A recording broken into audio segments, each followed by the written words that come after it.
রাত 12:03। চারিদিকে নিস্তব্ধতা। ল্যাম্পপোস্টের আলোয় নেশা রাস্তার মাঝখানে দুই হাত ছড়িয়ে দাঁড়িয়ে আছে। দু একটা গাড়ি তার পাশ কাটিয়ে চলে যাচ্ছে। এমন সময় একটা গাড়ি একদম তার সামনে এসে দাঁড়ালো। আর একটু হলেই অ্যাক্সিডেন্ট হয়ে যেত। গাড়ি থামতে নেশা দৌড়ে গিয়ে গাড়ির সামনে দরজা খুলে ভেতরে বসে পড়ল। সাফার নেশাকে এভাবে বসতে দেখে তাতে দাঁত চেপে বলল, what the hell are you? মরার এত শখ হয়েছে? সাফারের কথা শুনে নেশা ভ্রু কুঁচকে বলল, আরে আমাকে দেখে কি মনে হচ্ছে যে এই অল্প বয়সে আমার মরার ইচ্ছে হয়েছে? তাহলে এইভাবে রাস্তার মাঝখানে দাঁড়ানোর মানে কি? উফ, আর বলবেন না, অনেকক্ষণ ধরে লিফটের জন্য দাঁড়িয়ে আছি, কিন্তু কেউ লিফট দিচ্ছে না, তাই বাধ্য হয়ে ওইভাবে দাঁড়ালাম। By the way, thanks lift দেওয়ার জন্য। আমি তোমাকে কখন লিফট দিলাম? আপনি কিছুকে কম দেখেন? আপনার গাড়িতে বসে আছি আর আপনি বলছেন লিফট কখন দিলাম? এই মেয়ে, নামো আমার গাড়ি থেকে। আমি কাউকে লিফট দিতে পারবো না। নামো আমার কার থেকে। প্লিজ এরকম করবেন না। আসলে আমি অনেক বড় বিপদে পড়েছি। বাসা থেকে না বলে বন্ধুদের সাথে সিলেটের চা বাগান দেখতে এসেছিলাম। ভেবেছিলাম কিছুদিনের জন্য হলেও পাপার ওই সিকিউরিটি সেলফ ডিফেন্স থেকে মুক্তি পাবো, কিন্তু এখানে এসেই ফেসে গেছি। আমার বাস মিস হয়ে গেছে, বন্ধুরা সবাই আমাকে ছেড়ে চলে গেছে। ভাবলাম পরের বাসে করে ঢাকা যাব, তাই বাস স্ট্যান্ডে এসেছিলাম, কিন্তু কোথা থেকে এসে বদমাইশ চোর আমার পাস ব্যাগ সব চুরি করে নিয়ে চলে গেল। তবুও নিরুপায় হয়ে ওখানেই বসেছিলাম। তখনই কোথা থেকে কিছু লোক এসে আমার দিকে বাজে নজরে তাকালো। তাদের থেকে বাঁচতেই এখন আমার লিফটের প্রয়োজন পড়লো। প্লিজ আমাকে পৌঁছে দিন ঢাকা। আমি এখন ঢাকায় যাচ্ছি না। আপনাকে যেতেও হবে, আমাকে পৌঁছে দিলেই হবে। আমি যদি ঢাকা না যাই তো তোমাকে কি করে ঢাকা পৌঁছে দিব? সেটা আপনার ব্যাপার। দেখুন, এখন আমি আপনার গাড়িতে বসে আছি, মানে আমি এখন আপনার দায়িত্ব। এখন আপনি কি করে আপনার দায়িত্ব নিয়ে আমাকে ঢাকা পৌঁছাবেন সেটা আপনার ব্যাপার, আমার না। আমাকে শুধু ঢাকা পৌঁছে দিন, ব্যাস। এদিকে বলেই নেশা বুকের উপর হাত ভাঁজ করে অন্যদিকে তাকালো। সাফা কিছু বলতে গিয়েও থেমে গেল। সত্যি এটা একটা মেয়ের সেলফ ডিফেন্সের ব্যাপার। অত রাতে মেয়েটা যাবে বা কোথায়? তাই সাফার কিছু না বলে গাড়ি স্টার্ট দিল। নেশার ঠোঁটে মুচকি হাসি ফুটে উঠল। গাড়ি তার নিজ গতিতে চলছে। সাফার দাঁতে দাঁত চেপে গাড়ি চালাচ্ছে, কারণ নেশা সেই তখন থেকে বকবক করে তার মাথাটা নষ্ট করে দিচ্ছে। আমি নেশা, আপনি? আচ্ছা, আপনি সিলেটে কোথায় থাকেন? কি করেন আপনি? বিজনেস? কিন্তু আপনাকে দেখে কিন্তু বিজনেসম্যান মনে হয় না, কেমন জানি মাফিয়া মাফিয়া ভাব আপনার চেহারায়, একদম বার পাপার মতো। ইউ নো, আমার পাপাকেও না আগে আমার মাফিয়া মাফিয়া মনে হতো। বলেই নেশা হেসে কুটি কুটি। আচ্ছা, আপনার বিয়ে হয়েছে? দেখে তো মনে হয় না বিয়ে হয়েছে, কারণ আজকালকার হ্যান্ডসাম ছেলেরা আগে ইচ্ছে মতো মেয়ে পটায়, তারপর একটা হাপলা মেয়ে দেখে বিয়ে করে নেয়। তা আপনিও কি মেয়ে পটাচ্ছেন? নেশার কথা শুনে সাফার অগ্নি দৃষ্টিতে তার দিকে তাকালো। তার এই দৃষ্টি দেখে নেশা ভয় বলতে লাগলো, ওকে ওকে, বলতে হবে না। বলে নেশা চুপ করে বসলো। তারপর কিছু একটা ভেবে আবার বলল, আমার কি মনে হয় জানেন তো, আপনাকে দিয়ে মনে হয় কোনো মেয়ে পটেনি, তাই এত রাগ দেখাচ্ছে না হয়। এবার সাফারের সহ্যের সীমা ছাড়িয়ে গেল। Stop stop this nonsense. কত কথা বলো তুমি, মনে হচ্ছে কানের মধ্যে হরতাল শুরু হয়ে গেছে। আমি একাই একটা মেয়ে, আপনার কানে কি করে হরতাল করব? হরতাল করতে তো অনেক জনের দরকার হয়। মুখে আঙুল দিয়ে দিয়ে মিনমিন করে বলল নেশা। সাফার কটকট করে তার দিকে তাকালো। ওকে ওকে, আমি চুপ। এই মুখে কুলুপ আটলাম, কিন্তু এই মুহূর্তে আমার কাছে মুখে আটকানোর মতো কুলুপ নেই। আঙুল দিলে চলবে? ওহ গড, স্টপ ইট ইডিয়েট।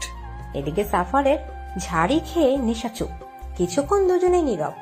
এমন সময় হঠাৎই নেশা চেঁচিয়ে উঠল, stop stop stop stop the car. এমন আকস্মিক ঘটনায় সাফার কিছুটা অবাক হয়ে গাড়ি থামালো। কি হলো? নেশা রাস্তার পাশে একটা দোকান দেখিয়ে বলল, টি স্টল। তো চলুন চা খাবো। Are you mad? এই ফুটপাথ থেকে এখন আমি চা খাবো? তো কি হয়েছে? শুনেছি এই ফুটপাতের স্টলের টি নাকি সুস্বাদু হয়। চলুন খাবো। ইম্পসিবল, আমি যাব না। আরে চলুন না। বললাম তো যাব না। আরে ধুর, চলুন তো। এদিকে নেশা জোর করে সাফারকে নিয়ে গাড়ি থেকে নামলো। টঙের দোকান থেকে দুজনে চা খেয়ে আবার গাড়িতে উঠে গেল। সত্যি টিটা অনেক সুস্বাদু ছিল। তাই আমার তো আমার মাম্মামের হাতের কফির কথা মনে পড়ে গেল। চায়ের সাথে তোমার মায়ের কফির কি সম্পর্ক? চায়ের সাথে না, স্বাদের সাথে সম্পর্ক। আমার মাম্মা অনেক সুন্দর কফি বানায়। কতদিন তার হাতের বানানো কফি খাই না। কাল বাসায় গিয়ে আগে মাম্মামের হাতে কফি খাবো। আর হ্যাঁ, এই মুহূর্তে আমার কাছে টাকা নেই। আমার যা যা খরচ হয় সবটা নিজের ব্রেনে নোট করে নিন, ঢাকায় গিয়ে সব শোধ করে দেব। গাড়ি চলছে, সাথে নেশার বকবকানি। সাফার দাঁতে দাঁত চেপে সবকিছু সহ্য করছে। এই মেয়ে এত কথা বলে কিভাবে? ইচ্ছে করছে ধাক্কা মেরে গাড়ি থেকে ফেলে দেয়। তখনই আমার নেশা বলে উঠল, স্টপ স্টপ স্টপ, গাড়ি থামান। সাফার গাড়ি ব্রেক করে বিরক্তির স্বরে বলল, আবার কি? আইসক্রিম। হোয়াট? আইসক্রিম খাবো। তুমি কি ছোট বাচ্চা যে এখন আইসক্রিম খাওয়ার জন্য বায়না ধরছো? তো আমি ছোটই তো, আমার মধ্যে বড় হওয়ার কি দেখলেন? জানেন, আমার পাপ্পা এখনো আমার লিটল প্রিন্সেস বলে ডাকে।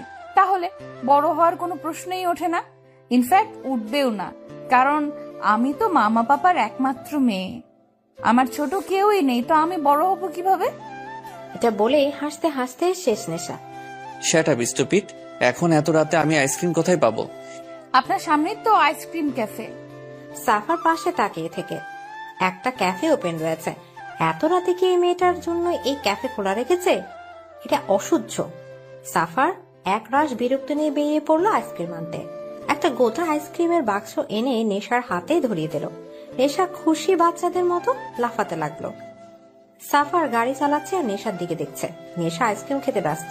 তার টকটকে গোলাপি ঠোঁটের কোণে একটু আইসক্রিম লেগে আছে। তা দেখে সাফারের ভেতরে তোলপাড় হওয়ার অবস্থা।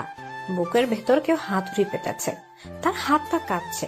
সাফার বারবার অন্যদিকে তাকানোর চেষ্টা করলেও বারবার নেশার দিকে তার চোখ যাচ্ছে। কোনো উপায় না পেয়ে সাফার ধমক দিয়ে বলতে লাগলো, এই মেয়ে এখনো খাওয়া হয়নি?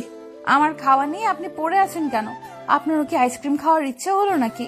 তা বললেই তো হতো, এত ধমক দেওয়ার কি আছে? এই নিন, এটা খেয়ে নিন। সাফারের দিকে আইসক্রিম এগিয়ে দিয়ে, আমি তোমার মতো ছোট বাচ্চা নই যে আইসক্রিম খাবো। আর তুমি তাড়াতাড়ি খাওয়া শেষ করো, না হলে সব আইসক্রিম জানালা দিয়ে বাইরে ফেলবো। এদিকে সাফারের কথা শুনে নেশা কিছু বলতে গিয়েও বলল না। অন্যদিকে ঘুরে আইসক্রিম খেতে ব্যস্ত হয়ে পড়ল। জানেন, আমার পাপা না প্রতি রাতে আমার জন্য চকলেট আনে, আর যদি না আনে তাহলে তাকে আমি শাস্তি দিই। কি শাস্তি দেই জানেন? সাফার আর চোখে নেশার দিকে তাকালো। 50 বার কান ধরে উদ্বোস করাই। বলেই হাসতে লাগলো নেশা। আর এই শাস্তিটা আমি পাপাকে প্রতি রাতে দিই, কারণ পাপাকে শাস্তি না দিলে তার পকেট থেকে কোনো চকলেট বেরোয় না। আরে আরে, গাড়ি থামান। এবার আবার কি হলো আপনার? গাড়ি থামিয়ে দিতে দাঁত চেপে বলল সাফার। নেশা হাত দিয়ে একটা লোকের দিকে ইশারা করে বলল, আচ্ছা, ওগুলো কি? আমি কখনোই ওইসব দেখিনি। চলুন না, এসব কি দেখি। এদিকে সাফার কিছু না সব রাগগুলো গিলে গাড়ি থেকে বেরিয়ে পড়লো। কারণ সে জানে সে চাইলেও নেশা তাকে জোর করে নামাবে। নেশা দৌড়ে লোকটার কাছে গেল। এত রাতে লোকটা সম্ভবত নিজের কাজ শেষে বাড়ি ফিরছিল। লোকটা হাতে থাকা জিনিসগুলো দিকে ইশারা করে নেশা বলল, এটা কি? আপা, এটা হাওয়াই মিঠাই। হাওয়াই মিঠাই? এটা আবার কি? আর মিঠাই তো এখানে, হাওয়াইটা আবার কোথায়? জি আপা, এটা হাওয়াই মিঠাই। মিঠা মুখে দিলেই হাওয়া হয়ে যায়। মিঠাই যদি মুখে দিলেই হাওয়া হয়ে যায়, তো আমি আর মিঠাই খাবো শুনি? জি আপা, এই মিঠাইটাই খাবেন। কিন্তু খাবো কি করে? মিঠাই তো মুখে দিলেই হাওয়া হয়ে যাবে। জি আপা, এই জন্যই তো এর নাম হাওয়াই মিঠাই। অদ্ভুত তো, যে মিঠাই মুখে দিলেই হাওয়া হয়ে যায়, সেই মিঠাই হলো কেমনে? জি আপা। তাদের দুজনকে থামিয়ে সাফার বলে উঠল, একটা দেন। সাফার হাওয়ায় মিঠাই নিয়ে নেশাকে হাত ধরে টানতে টানতে গাড়িতে বসালো। এটা খাও আর চুপ করে বসে থাকো। নেশা বাধ্য মেয়ের মতো মিঠাই খেতে লাগলো। এদিকে আচমকা এমন একটা কথায় সাফার মুহূর্তেই নিজের হার্ট বিট মিস করলো। এই মেয়ে বলেছে কি? এই মেয়ে কি বোঝে না এত রাতেও একা একটা মেয়ে আর সাফার একটা ছেলে একসাথে আছে? এমনি সাফারে কেমন কেমন যেন লাগছে। তার মধ্যে নেশার এই কথায় সাফারের প্রায় দম বন্ধ হয়ে আসছে। আপনি সত্যি খুব সুন্দর। কেন যে আপনাকে দিয়ে কোনো মেয়ে পটলো না কে জানে। সাফার শক্ত হয়ে গাড়ির স্টিয়ারিং চেপে ধরে বলল, শ্যাট আপ। আরে সত্যি বলছি, আপনি সত্যিই খুব সুন্দর। আপনি যদি আমাকে পটানোর চেষ্টা করতেন না, তাহলে আমি নিশ্চিত পটে যেতাম। কথা শেষ করার আগেই সাফার এক হাতে নেশার কোমর আর অন্য হাতে তার পেছনে চুল আঁকড়ে ধরে ঠোঁটে ঠোঁট ডুবিয়ে দিল। গাড়ি তার নিজ গতিতে চলছে। নেশার চোখ বড় বড় করে সাফারকে দেখছে, আর সাফার ধীরে ধীরে নেশায় ডুবে যাচ্ছে। কিছুক্ষণ পর সে নেশাকে ছেড়ে আবার গাড়ি চালানোতে মন দিল। নেশা পিঠ সিটে হেলান দিয়ে বসে জোরে জোরে শ্বাস নিতে লাগলো। কি হলো ওটা? সাফার তাকে ভাবতে নেশার শরীরের লোম দাঁড়িয়ে যাচ্ছে। প্রায় অনেকক্ষণ হলো নেশার টু শব্দটিও করছে না। এখন সাফারে কেমন যেন ফাঁকা ফাঁকা মনে হচ্ছে, যেন এই কিছু সময়ে তার নেশার অভ্যাস হয়ে গেছে। সাফার ধীরে ধীরে নেশার দিকে তাকাতেই দেখে সে সিটে হেলান দিয়ে ঘুমিয়ে পড়েছে। ল্যাম্প পোস্টের আলোয় নেশার চেহারার এক মায়া ধরা দিয়েছে, যেটা দেখার লোভ সামলাতে পারছে না সাফার। গাড়ি থামিয়ে এক দৃষ্টিতে নেশার দিকে তাকিয়ে রইল। কি মায়া এই মুখে! ঘুমন্ত অবস্থায় যেন নেশাকে সদ্য ফোটা পদ্মার কলি মনে হচ্ছে। নেশাকে দেখে সাফারের মধ্যে এক নেশা কাজ করতে ইচ্ছা করছে, তার ঠোঁটটা আরেকটু ছুঁয়ে দিতে ইচ্ছা করছে, কিন্তু পরক্ষণেই নিজেকে সামলে অন্যদিকে তাকালো। কি ভাবছে সে সব? একটা ঘুমন্ত মেয়েকে সেইভাবে দেখছে। সাফার নিজেকে নানাভাবে শাসিয়ে নিজের ব্লেজারটা খুলে নেশার গায়ে জড়িয়ে দিয়ে গাড়ি চালাতে মন দিল। সকালের রৌদ্র চোখ পড়তে নেশার ঘুম ভেঙে গেল। চারিদিকে মানুষের কোলাহল, আর অনেকগুলো বাস দাঁড়িয়ে আছে। ভালোভাবে তাকাতে দেখে এটা বাস স্ট্যান্ড। পাশে তাকিয়ে দেখে সাফার তার দিকে অধীর আগ্রহে তাকিয়ে আছে। কাল রাতের কথা মনে পড়তে নেশা কিছু অস্বস্তি হতে লাগে। নেশা তাড়াতাড়ি উঠতে গিয়েই দেখে তার গায়ে ব্লেজার। এটা যে সাফারের সেটা খুব ভালো করে বুঝল সে। তাই নিজের খা থেকে ব্লেজারটা নিয়ে সাফারের দিকে এগিয়ে দিয়ে সে গাড়ি থেকে নেমে পড়ল। তারা ঢাকা এসে গেছে। নেশার সাথে সাফারও নেমে পড়ল। নেশা চারদিক তাকাতে দেখে দুটো লোক বাস থেকে নেমেছে। তাদের দেখে নেশার রাগ মাথায় উঠল। এই তো এরাই সেই দুজন যারা কাল আমায় বাজে নজরে দেখেছিল। দাঁড়া, আজ তোদের আমার হাত থেকে নিস্তার নেই, বজ্জাত কোথাকার। এদিকে বলেই যে নেশা তাদের দিকে এগোচ্ছে, তার আগে পরপর দুটো গুলি এসে তাদের বুক ফুটো করে দিল। নেশা হতভম্ব হয়ে দাঁড়িয়ে পড়ল। কি হলো এটা? ধীরে ধীরে পেছনে তাকাতে দেখে সাফার গান হাতে দাঁড়িয়ে আছে, আর তার গান থেকে এখনো ধোয়া বেরোচ্ছে। চারপাশ লোক চুরি করতে লাগলো। নেশা অবাক হয়ে সাফারের কাছে গেল। এটা কি করলেন? যে আমার নেশার দিকে চোখ তুলে তাকানোর সাহস করবে তাদের সবার এই অবস্থাই হবে। মানে এই মাফিয়া খুব করে নিজের জিনিসে যত্ন রাখতে জানে। মাফিয়া? এটা কি করলো নেশা? কয়েকটা লোকের হাত থেকে বাঁচতে একটা মাফিয়ার কাছে সে আশ্রয় চেয়েছিল, আর পুরো রাত সে একটা মাফিয়ার সাথে ছিল। পুরো পৃথিবীর নেশার চারদিক ঘুরছে। পৃথিবীর রং ঝাপসা হয়ে আসছে। ধীরে ধীরে সে লুটিয়ে পড়লো, কিন্তু মাটিতে পড়ার আগে এক হাত তার কোমর জড়িয়ে ধরলো। সে হাতের মালিক বাঁকা হেসে বলল, মাত্র এইটুকুতেই অজ্ঞান? এটা তো ট্রেলার ছিল, এখনো তো এই সাফারের নেশার সম্মুখীন হওয়া বাকি। নেশা মাম্মা, পাপা, মাম্মা। এদিকে নেশার ডাক শুনে কুয়াশা তাড়াতাড়ি করে নিজের রুম থেকে বের হলো। কুয়াশাকে দেখে নেশা দৌড়ে গিয়ে তাকে জড়িয়ে ধরলো। মাম্মা, ও মাই গড, কতদিন পর তোমাকে দেখেছি। এতদিন তোমাকে খুব মিস করেছি মাম্মা। কুয়াশাও মেয়েকে জড়িয়ে ধরলো। তার চোখ ছলছল করছে। মিস করলে এইভাবে না বলে চলে যেতে না। জানিস কতটা ভয় পেয়ে গেছিলাম আমি। ও মাম্মা, তোমার কি মনে হয় আমি যদি পাপাকে বলে যেতাম তাহলে কি সে আমাকে একা একা ছাড়তো? ঠিক তার ওই গার্ডস গুলোকে আমার পিছু পিছু পাঠাতো। তাই না বলেই যেতে হয়েছে। তাই বলে এইভাবে? তো তোমার কি মনে হয় পাপা জানে না আমি কোথায় গিয়েছি? দেখো, ঠিক সে আমাকে খুঁজে বের করেছিল। হ্যাঁ, তা তো করেছিলামই। সম্রাটের গলা শুনে তারা সামনে তাকে দেখে সম্রাট দাঁড়িয়ে। নেশা মাকে ছেড়ে দৌড়ে গিয়ে সম্রাটকে জড়িয়ে ধরলো। কিন্তু তবুও আমি তোকে একা ছেড়েছি, কারণ তুই স্বাধীনতা চেয়েছিস, আমি দিয়েছি। তবে এটাই ফার্স্ট অ্যান্ড লাস্ট টাইম, ওকে? আর কখনো যেন এরকমটা না হয়। ওকে ওকে পাপা। তাই এই কয়দিন কেমন কাটালি সিলেটে? সত্যি পাপা, ফ্রিডম যে এতটা সুন্দর হয় সেটা আমি এই প্রথম বুঝলাম। কিন্তু তার মধ্যেও তোমাদের আমি খুব মিস করেছি জানো তো। আর কখনো তোমাদের ছেড়ে কোথাও যাব না, প্রমিস।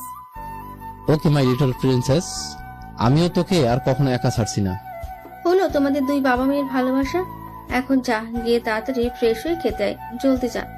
উফ পাপা, বলো তো, সব সময় পাপ্পা মেয়ের ভালোবাসার মধ্যে মাম্মারা ভিলেন হয়ে কেন ঢুকে পড়ে?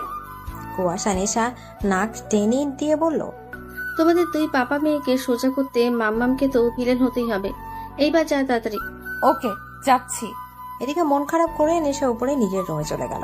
সম্রাট পকেটে হাত রেখে মেয়ের যাওয়ার দিকে তাকিয়ে রইল। মেয়েটা বড় হয়ে গেছে, একা একা স্বাধীনতার খোঁজে বেরিয়ে পড়েছে। নেশা রাস্তার পাশ দিয়ে হাঁটছে, তার পেছনে 4টা হনুমান মার্কা বডিগার্ডও। নেশা তাদের দেখে রাগ মাথায় চড়ছে, ইচ্ছে হচ্ছে এখান থেকে দৌড়ে পালাতে। উফ, অসহ্য। আরে আইডিয়া, ইয়েস। এখন যদি নেশা দৌড়ে তার পিছু পিছু এরাও দৌড়াবে। এই দৃশ্য পাবলিক দেখলে ভাববে দিন তাহারে এরা মেয়ের পেছনে লেগেছে। তখন এক একটা পাবলিকের এক একটা কেলানিতে হনুমান থেকে বাদর হতে জাস্ট 2 মিনিট লাগবে। এই হনুমানদের একটা শিক্ষা হয়ে যাবে। Wow Nesha, wow, you are the great. কে বলে তুই ইডিয়েট? কত বুদ্ধি তোর মাথায়। নেশা নিজেই নিজেকে বাহবা দিল এই প্লেয়ারের জন্য। সে একবার এদিক ওদিক দেখে দিল একদম। আরে ম্যাডাম, কই যান? দাঁড়ান, কোথায় যাচ্ছেন ম্যাডাম? বলেই তার বডিগার্ডরাও তার পেছন পেছন দৌড়। নেশা দৌড়াতে দৌড়াতে কারোর সাথে ধাক্কা খেয়ে রাস্তায় পড়ে যায়।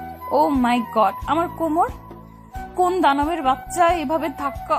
এটা বলতে গিয়ে চোখ তুলে তাকিয়ে নেশা মুখ এক হাত হা হয়ে যায়। এ তো সাফার।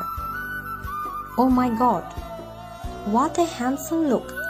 নীল শার্টের উপর কালো ব্লেজার, চোখে কালো সানগ্লাস, কানে ইয়ারফোন, ড্যাশিং হেয়ার, পকেটে হাত দিয়ে সেই অ্যাটিটিউড নিয়ে তার দিকে তাকিয়ে আছে।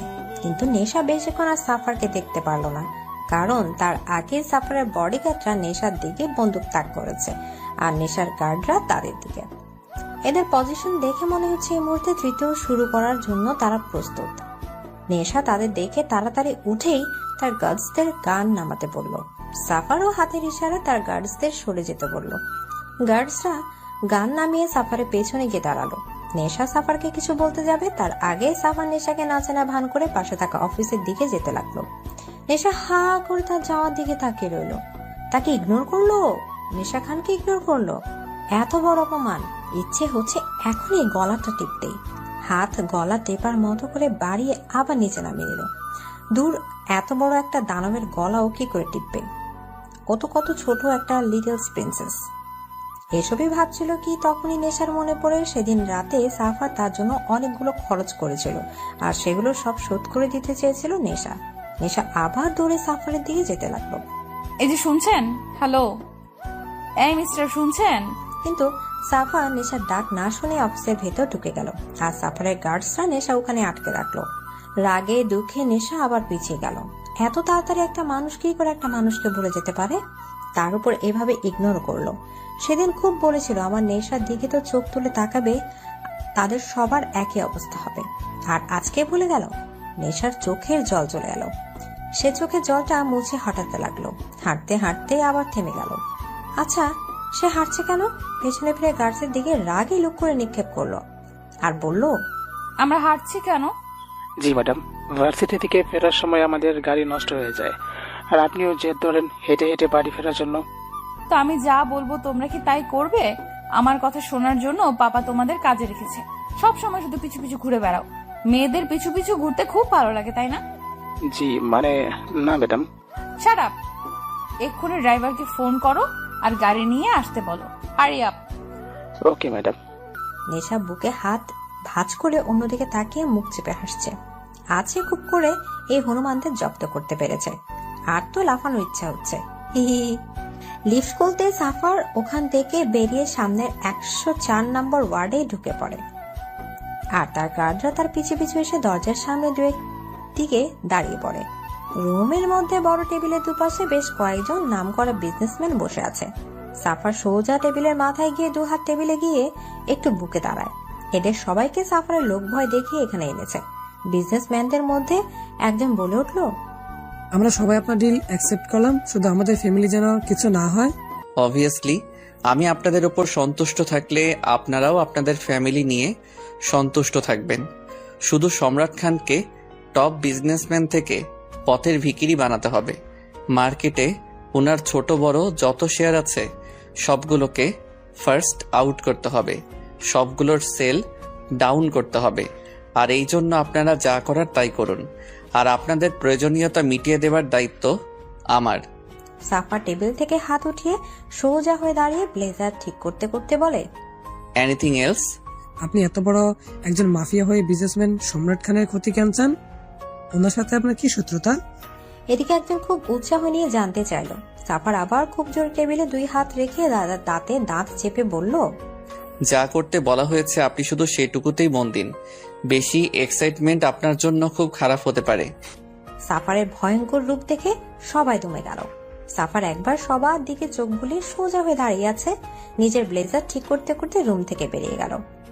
সাফার অফিস থেকে বেরোতেই তাড়াতাড়ি গার্ডস এসে গাড়ির দরজা খুলে দিল। সাফার গাড়িতে বসতেই গার্ডসরা কার স্টার্ট দিল। গাড়ি চলতে চলতে হঠাৎ মাঝ রাস্তায় থেমে যায়। সামনে কতগুলো সাদা গাড়ি এসে দাঁড়িয়েছে। গাড়িগুলো দেখে সাফারের ঠোঁটে বাঁকা হাসি ফুটে উঠল। গার্ড এসে গাড়ির দরজা খুলে দিতে সাফার গাড়ি থেকে নেমে সামনে যায়। সম্রাট পকেটে হাত রেখে গাড়ির সামনে দাঁড়িয়ে আছে। সাফার সম্রাটের সামনে যেতে সম্রাট বলে ওঠে, খুব ভালোই চাল চলেছ, কিন্তু একটা কথা কান খুলে শুনে রাখো, এই সম্রাট এমনি এমনি এত দূর আসেনি। নিজের বিজনেস কিভাবে হাতে রাখতে হয় তা আমি খুব ভালো করেই জানি। ট্রাই করতেই পারেন, কিন্তু সাফার চৌধুরীর হাত থেকে আপনার মুক্তি নেই। তিলে তিলে শেষ করব আপনাকে। আমার বাবার খুনের প্রতিশোধ খুব নিখুঁতভাবেই নেব আমি। গম্বুজ ভুল করেছিল, আমি তার শাস্তি দিয়েছি শুধু। আর সেই শাস্তির পরিণামটা এখন আপনাকে ভুগতে হবে। ভুলে যেও না, আমিও একসময় কালো দুনিয়ার কিং ছিলাম।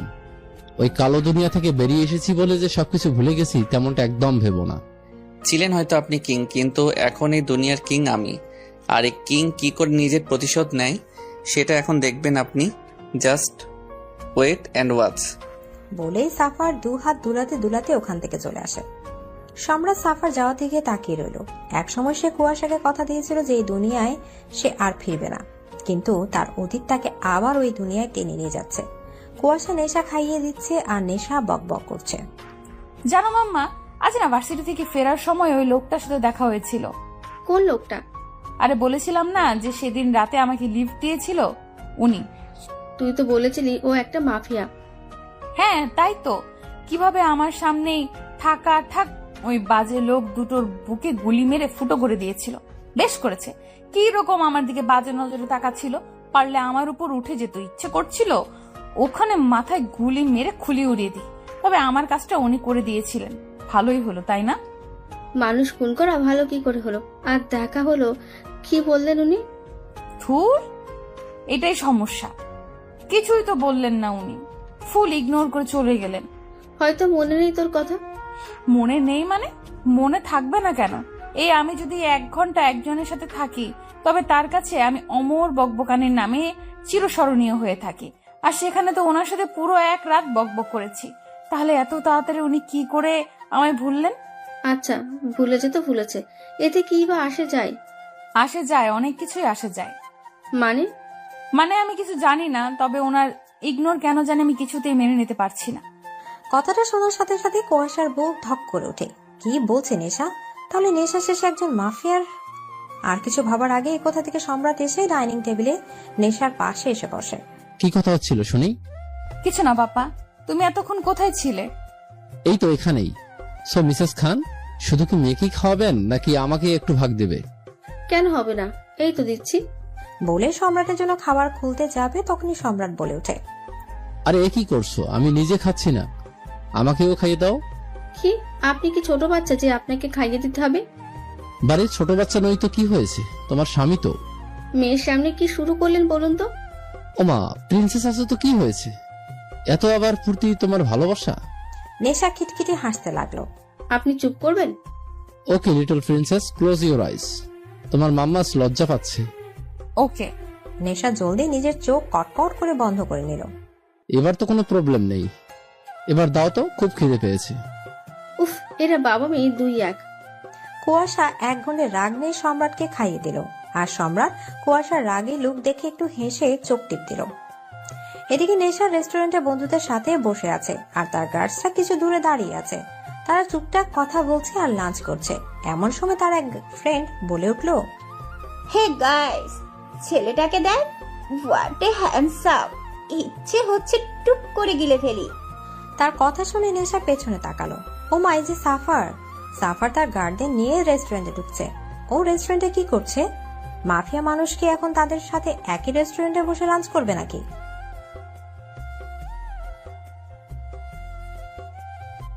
এদিকে নেশা তার বন্ধুদের কথা শুনে চট করে তাদের দিকে তাকালো। কি খারাপ নজর! ইচ্ছে করে সব নুডলস ওদের মাথায় ঢালে। এরা যে তার বন্ধু ভাবতে নেশা গা গুলে যাচ্ছে। কিরকম একটা ছেলের সম্পর্কে কমেন্ট করেছে, তার উপর আবার সাফারকে নিয়ে বলা কোনো কথাই তার সহ্য হচ্ছে না। রাগে গা জ্বলে যাচ্ছে তার। সাফার রেস্টুরেন্টের ভেতর ঢুকে নেশার সামনে সিটে গিয়ে দাঁড়ায়, আর তার গার্ডরা সেই সিটে বসে থাকা একটা লোকের দিকে বন্দুক তাক করে। সাফারকে ওখানে দাঁড়াতে দেখে সিটে বসে থাকা একজন লোক ভয় ভয়ে উঠে দাঁড়ায়। সাফার সবকিছু সহ্য করতে পারলেও ধোকা সহ্য করে না। আমার সব ডিটেলস, আমার গোপনে সম্রাট খানকে দেওয়ার মতো ধোকা দিয়েছিস তুই আমাকে, আর শাস্তি খুব ভয়ানক হবে। সরি স্যার, এবার মতো ক্ষমা করে দিন, আর এরকম হবে না।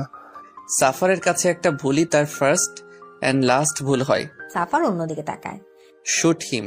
এদিকে কথাটা বলার সাথে সাথে গার্ডরা ওই লোকের শরীর গুলিতে ছাতরা করে দেয়। ইতিমধ্যে রেস্টুরেন্টে সবাই পালাই করছে। সেখানে দুটি পুলিশও ছিল। সাফারকে দেখে তারা ভয় পিছিয়ে যায়। নেশা থ মেরে দাঁড়িয়ে আছে। সবকিছু মাথার উপর দিয়ে যাচ্ছে।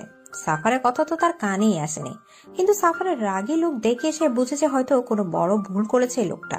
গাছরা এসে নেশাকে ঘিরে রেস্টুরেন্ট থেকে বের করতে এলে নেশা চট করে বলে ওঠে, আমি ওয়াশরুমে যাব। পরে যান ম্যাডাম, এখন এখান থেকে চলে যান। আমি এক্ষুনি যাব।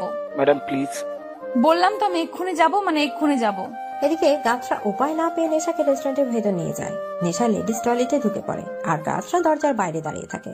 নেশা তাড়াতাড়ি নিজের গলার স্কার্ফ দিয়ে হিজাব পাতে, আর নিজের জ্যাকেট খুলে উল্টো করে পড়ে।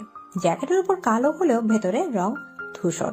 তারপর নিজেকে একদম ফিট করে নেশা বেরিয়ে আসে। প্রথমে গার্ডদের দেখে নেশা থমকে যায়, কিন্তু গার্ডরা তাকে চিনতে না পারে লাভ দিয়ে নাচতে নাচতে ওখান থেকে চলে আসে। বাইরে এসে দেখে সাফার গাড়িতে চড়ে চলে যাচ্ছে। তা দেখে নেশা দৌড়ে গাড়ির পিছু করতে লাগে। হ্যালো মিস্টার, শুনছেন? গাড়ি থামান। এই যে মিস্টার। থুর, নেশা তুই এত ইডিয়েট কেন? পুরো এক রাত ওনার সাথে জার্নি করলি, অথচ এখন পর্যন্ত ওনার নামটা পর্যন্ত জানিস না। উফ। হ্যালো, গাড়ি থামান। হ্যালো, ব্ল্যাক কার। কিন্তু কে শুনে কার কথা? গাড়ি তার মন মতো চলছে, আর নেশা তার পিছু পিছু দৌড়াচ্ছে। দৌড়াতে দৌড়াতে নেশার স্কার্ফ খুলে যায়। দুপুরে কড়া রোদ তার মাথায় এসে পড়েছে। হাঁপিয়ে উঠে নেশা তার এক সময় থেমে যায়। হাঁটুতে হাত দিয়ে জোরে জোরে নিঃশ্বাস নিতে লাগে। সাফার জানালায় হাত রাখতে গিয়ে সামনে জানালায় থাকা আয়নার দিকে পেছনে নেশা হাঁফাচ্ছে। সাফার তাড়াতাড়ি গাড়ি থামায়। গাড়ি থামতে সাফের গাড়ি থেকে নেমে পড়ে। সাফারকে গাড়ি থেকে নামতে দেখে নেশার ঠোঁটের কোণে হাসির লেখা ফুটে ওঠে, কিন্তু বেশিক্ষণ নিজেকে ধরে রাখতে পারে না। এর আগে কখনোই সে এতটা দৌড়ায়নি। তার উপর এই কড়া রোদ আর সহ্য হলো না। মাথা ঘুরে ওখানেই পড়ে গেল। যখন জ্ঞান ফিরল তখন নেশা নিজেকে বেডের ওপর আবিষ্কার করে। ভালো করে চারদিক তাকিয়ে দেখে ও একটা বিশাল বড় বেডরুমে শুয়ে আছে, আর তার বেডের পাশে একটু দূরে থাই গ্লাস ভেদ করে একজন রাতের শহর দেখতে ব্যস্ত। নেশা মাথায় হাত দিয়ে উঠে বসে। ও কোথায়? এটা কি করে এলো এখানে? এটা তো ওর রুম নয়। তাহলে এটা কার রুম? কোথায় ও? পরক্ষণে তার মনে পড়ে সে সাফারের গাড়ির পিছু করেছিল। তারপরে আর কিছু মনে নেই। নেশা পাশে দাঁড়িয়ে থাকা লোকটাকে পেছন থেকে ভালো করে দেখে বুঝতে পারে ওটা সাফার। সাফার এখানে কি করছে? নেশা তাড়াতাড়ি উঠে সাফারের কাছে যায়। আমি এখানে কি করে এলাম, আর আপনি এখানে কি করছেন? নেশার গলা শুনে সাফার তার দিকে ঘুরে তাকায়। আমার বাড়ি, আমার রুম, আমি থাকবো না তো আর কে থাকবে? এটা আপনার বাড়ি? ও মাই গড, রাত হয়ে গেছে আর আমি এখানে। এতক্ষণে বাড়িতে নিশ্চয়ই মাম্মা পাপার টেনশন করছে আমার জন্য, কিন্তু আমি এখানে এলাম কি করে? নিশ্চয়ই উড়ে আসুনি। আপনি এনেছেন? কেন, অন্য কারোর আনার কথা ছিল? আর ওইভাবে পাগলের মতো আমার গাড়ির পেছনে দৌড়াচ্ছিলে কেন? আরে সেদিন রাতে তো আপনি আমার জন্য অনেক খরচ করেছিলেন, সেগুলোর ঋণ তো শোধ করা বাকি ছিল, সেই জন্যই তো। আচ্ছা, তুমি আমার ঋণ শোধ করতে চাও? তাড়াতাড়ি বলে দিন আমার কত হয়েছে, আমি শোধ করে দেই। আমায় আবার বাড়িও ফিরতে হবে। সাফার বাঁকা হেসে নেশার দিকে এগিয়ে গিয়ে বলে, তোমার যা ঋণ হয়েছে সেটা শোধ করার সাধ্য তোমার নেই। অনেক বড় ঋণ, সেটা চুকাতে চুকাতে সারা জীবন লেগে যাবে তোমার। মানে কি? শুধু কিছু খাবারে তো খেয়েছিলাম। সত্যি তুমি ইডিয়েট। বলে চলে যাচ্ছিল তখনই নেশা বলে, আমি বাড়ি যাব। বাড়ি যাওয়ার নাম ভুলে যাও, এখন থেকে তোমায় এখানেই থাকতে হবে। বলেই হাঁটা ধরলো। মানে কি এখানে থাকবো মানে? আমার কি বাড়িঘর নাই? আমি বাড়ি যাব, আর যাব মানে যাব, এক্ষুনি যাব, এই মুহূর্তে যাব, আর আপনি আমায় বাড়ি পৌঁছে দিবেন। এদিকে নেশার জেদ দেখে সাফার রেগে গিয়ে ঘুরে নেশার কাছে এসে কোটের নিচে থাকা বন্দুক হাতে নিয়ে সোজা নেশার কপালের মাঝখানে তাক করে। নেশা বড় বড় চোখ করে সাফারের দিকে তাকায়। সাফা নেশার দিকে বন্দুক তাক করে তার দিকে এগোতে লাগে। নেশা পেছুতে পেছুতে থাই গ্লাসের সাথে লেগে যায়। সাফার নেশার একদম কাছে গিয়ে বন্দুক কপাল থেকে সাইড করে নিচে নামাতে নামাতে বলে, বেশি কথা বলা আমি একদম পছন্দ করি না। আমি যখন বলেছি তুমি এখানে থাকবে মানে এখানে থাকবে, গট ইট? যদি পালানোর চেষ্টাও করেছো তো এর ফল অনেক খারাপ হবে তোমার জন্য। নেশা চট করে তার গালে ধরে থাকা বন্দুক ধরে ফেলে। সাফারের হাত থেকে বন্দুক নিয়ে পাশে গিয়ে সাফারের দিকে বন্দুক তাক করে বলে, অতটা ইডিয়েট ভাববেন না আমাকে। নিজের প্রোটেকশন নিজে করতে পারি। যার আগে পিছে 4টা হনুমান ইয়া বড় বড় গান নিয়ে ঘুরে বেড়ায়, তাকে আপনি এই ছোট্ট খেলনা দিয়ে কি ভয় দেখাবেন? এদিকে বলেই নেশা হাতে থাকা বন্দুক দিয়ে শুট করলো। না না, সাফারকে নয়, পাশের থাই গ্লাসে। গ্লাস আঘাত পেয়ে ঝনঝন করে ভেঙে পড়তে লাগলো। সাফার খুব স্বাভাবিকভাবে এই দৃশ্য দেখছে, যেন সেটাই আশা করেছিল।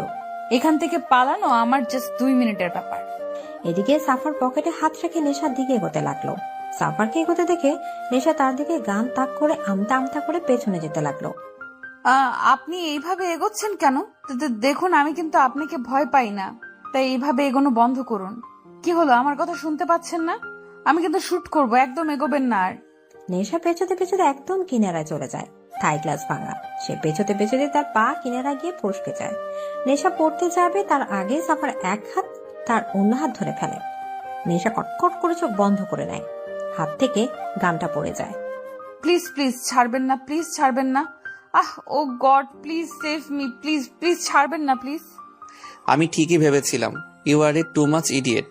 গান তোমার হাতে ছিল আর তুমি আমাকে শুট না করে থাই গ্লাসে করলে এখান থেকে পালানোর জন্য। ওকে, তো আমি তোমাকে হেল্পই তো করছি, এদিক দিয়ে তো পালাতে চাইছিলে তাই না? তো পালাও দেখি কতটা ব্রেভ তুমি। বলে হাতে একটু ছাড় দিল। নেশার সঙ্গে সঙ্গে আরেক হাতে সাফারের হাত চেপে ধরলো। নো নো, ছাড়বেন না, ধরে থাকুন। আমি তো জাস্ট ঠপ মারছিলাম, আপনি আমার কথায় মাইন্ড নিচ্ছেন কেন? আমি তো ছোট বাচ্চা একটা, এত উঁচু থেকে পড়লে আমার শরীরে হাড্ডিও খুঁজে পাওয়া যাবে না। প্লিজ, আমি এই বয়সে মরতে চাই না। প্লিজ আমাকে ধরে থাকুন, আমার হাত ছাড়বেন না, প্লিজ ধরে থাকুন। নেশার কথা শুনে যে কি জানি হলো, সে এক ধ্যানে নেশার দিকে তাকিয়ে থাকতে থাকতে বলল, ছাড়বো না, কখনো এই হাত ছাড়বো না, সারা জীবন আঁকড়ে ধরে থাকবো। সাফারের কথায় নেশা স্তব্ধ হয়ে গেল। সাফারের কথাটা যেন একদম তার বুকে বিঁধে গেল। নেশা সাফারের চোখের দিকে তাকালো। এই চোখ যেন হাজারো নেশা, বেশিক্ষণ তাকিয়ে থাকলে যে কেউ মাতাল হয়ে যাবে। এখন যেমন নেশা হচ্ছে, সাফার ধীরে ধীরে নেশাকে নিজের দিকে টানতে লাগলো। নেশাকে সোজা করে দাঁড় করালো।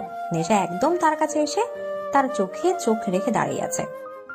এরপর এখান থেকে পালাতে চাইলে হাত ধরে থাকবো না, সাথে সাথে ছেড়ে দেব। পারবেন না, তার আগে আমি ধরে ফেলবো। নেশা সাফারের চোখে চোখ রেখে এক ঘোরের মধ্যে কথাটা বলল। সাফার চট করে নেশার চোখ থেকে চোখ সরিয়ে নিল। নেশার হাত ছেড়ে চলে যাওয়ার জন্য পা বাড়াতে নেশা বলে ওঠে, আমরা এখন কোথায় আছি? সময় হলে জানতে পারবে। এদিকে বলেই চলে যাওয়ার জন্য পা বাড়ালো, সাথে সাথে নেশা আবার ডাক দিল, অ্যাটলিস্ট আপনার নামটা তো বলে যান। সেদিন পুরো একটা রাত একসাথে থাকার পরেও এখন পর্যন্ত আপনার নাম জানি না। এদিকে সাফার আবার নেশার দিকে ঘুরে একদম নেশার কাছে গিয়ে কানের কাছে একটু ঝুঁকে ফিসফিসিয়ে বলল, এইভাবে বলো না, কেউ শুনলে অন্য কিছু ভাববে। বলে বাঁকা হেসে নেশার দিকে তাকিয়ে চলে গেল। নেশার কথাটা বুঝতে প্রায় কিছুক্ষণ লাগলো। যখন বুঝলো তখন নেশার চোখ এক হাত বড় হলো। দাঁতে কিরিমির করে বলল, বাজে লোক কোথাকার। কিন্তু যতই বাজে হোক না কেন, সাফারের প্রতি নেশার একটা সফট কর্নার তো রয়ে গেছে। মা বাবা থেকে দূরে থাকার কষ্ট হচ্ছে, কিন্তু মনের এক কোণে সাফারের সাথে থাকার ভালো লাগাটাও আছে। সেটা কিডন্যাপ হয়েই হোক আর যাই হোক না কেন, কিন্তু কথা হলো একটা, সাফার কি তাকে কিডন্যাপ করলো? কিন্তু কেন? আচ্ছা, সাফার গিয়ে তাকে কিডন্যাপ করলো নাকি সে নিজে এসে কিডন্যাপ হলো? কিছুই বুঝতে পারছে না নেশা। সাফার কেন তাকে কিডন্যাপ করবে? সাফার কিছুক্ষণ পর আবার রুমে এলো খাবার নিয়ে। নেশা বেড়ে বসেছিল, নেশার সামনে খাবার রেখে বলল, খেয়ে নাও। এদিকে নেশা একবার খাবারের দিকে তাকিয়ে আবার চোখ ফিরে নিয়ে বলল, খাবো না। যদিও খিদে পেয়েছে, তবু কিডন্যাপ বলে কথা, একটু তো দর দিতেই হয়। বেশি ন্যাকামো না করে চুপচাপ খেয়ে নাও। বললাম তো খাবো না। সাফার এবার একরাশ বিরক্তি নিয়ে নেশার পাশে বসে প্লেট হাতে নিয়ে নেশার দিকে হাত বাড়িয়ে বলল, হা করো। নেশা অবাক হয়ে সাফারের দিকে তাকালো। কি হলো, হা করতে বলেছি? এদিকে নেশা সাফারের দিকে তাকিয়ে হা হয়ে আছে। সাফার তাকে খাওয়াতে লাগলো। নেশার মনে হচ্ছে সে যেন স্বপ্ন দেখছে। এই মুহূর্তে সে শুধু সাফারকেই দেখছে। তার খুব ইচ্ছে হচ্ছে এই মুহূর্তটাকে আটকে রাখার, ঘড়ির কাঁটাগুলো খুলে রাখার, যেন সময়টা এখানে আটকে থাকে। সাফার তাকে সারা জীবন এভাবে খাওয়াতে থাকে, কিন্তু সারাদিন এভাবে খেলে তো সে মোটা হয়ে যাবে। আর মোটা হয়ে গেলে যদি সাফার আর তাকে খাইয়ে না দেয় তখন? না বাবা, সারা জীবন খাওয়ানোর কোনো দরকার নেই। আর খাবো না। কেন? পেট ভরে গেছে। এই খাবারটা পুরোটা শেষ করতে হবে তোমায়। বললাম তো আর খেতে পারবো না। আর একটু খেলে পেট পুরো ফুটো হয়ে যাবে। এই মেয়ে শোনো, তোমাকে এখানে তুলে আনা হয়েছে শ্বশুরবাড়ি আসনি যে আদর করে খাওয়ানো হবে। কিন্তু আপনি তো সেটাই করছেন। সাফা থতমত খেয়ে গেল। কি বলবে বুঝতে না পেরে প্লেট রেখে উঠে দাঁড়ালো। তুমি খাও আর না খাও তাতে আমার কিছু যায় আসে না, বলেই চলে গেল। নেশা সাফারে যাওয়ার দিকে কিছুক্ষণ তাকিয়ে থেকে বেডে গিয়ে কম্বল গায়ে জড়িয়ে গুটি সুটি মেরে শুয়ে পড়ল। সকালে নেশার খুব তাড়াতাড়ি ঘুম ভেঙে গেল। নেশা আড়মোড়া ভেঙে উঠে রুট দিকে পা বাড়ালো, বারান্দার দিকে। সকালের দৃশ্যটা কত সুন্দর। চারদিক পরিবেশ দেখতে দেখতে নেশা পাশের বারান্দায় চোখ পড়তে দেখে সাফার তার দিকে এক নজরে তাকিয়ে আছে। সাফারকে দেখে নেশা আটকে উঠল। এলোমেলো চুল, ঘুম ঘুম চেহারা, গায়ে একটা গেঞ্জি মাত্র। নেশার বুক ধক করে উঠল। ঘুম থেকে ওঠা মানুষকে যে এতটা সুন্দর লাগে তা নেশার জানা ছিল না। অন্যদিকে সাফারে যেন নেশার নেশা ধরে যাচ্ছে। এই মেয়েটাকে একদিন ঠিক পাগল করে ছাড়বে। এই মেয়ের প্রত্যেকটা রূপে নেশায় পড়ে সাফার।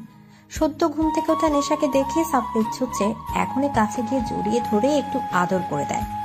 সাফার দৃষ্টি নেশা দম বন্ধ করে দিচ্ছে, তাই ও তাড়াতাড়ি বারান্দা থেকে চলে গেল।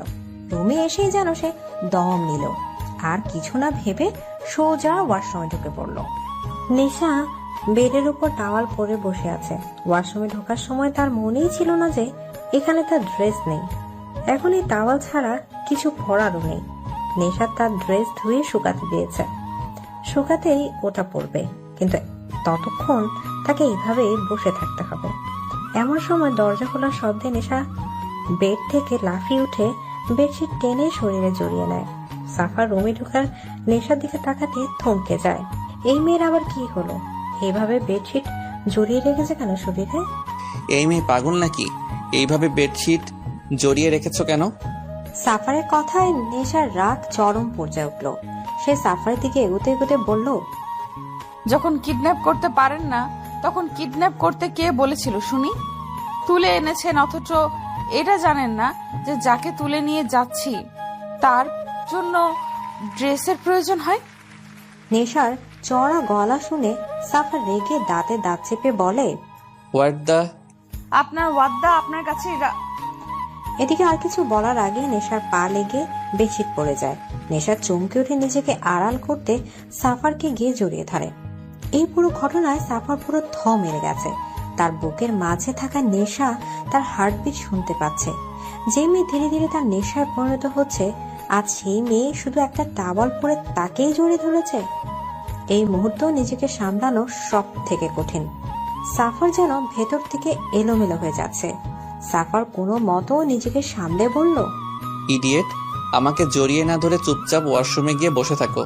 আর যতক্ষণ পর্যন্ত আমি না ডাকবো ততক্ষণ ওয়াশরুম থেকে বেরোবে না।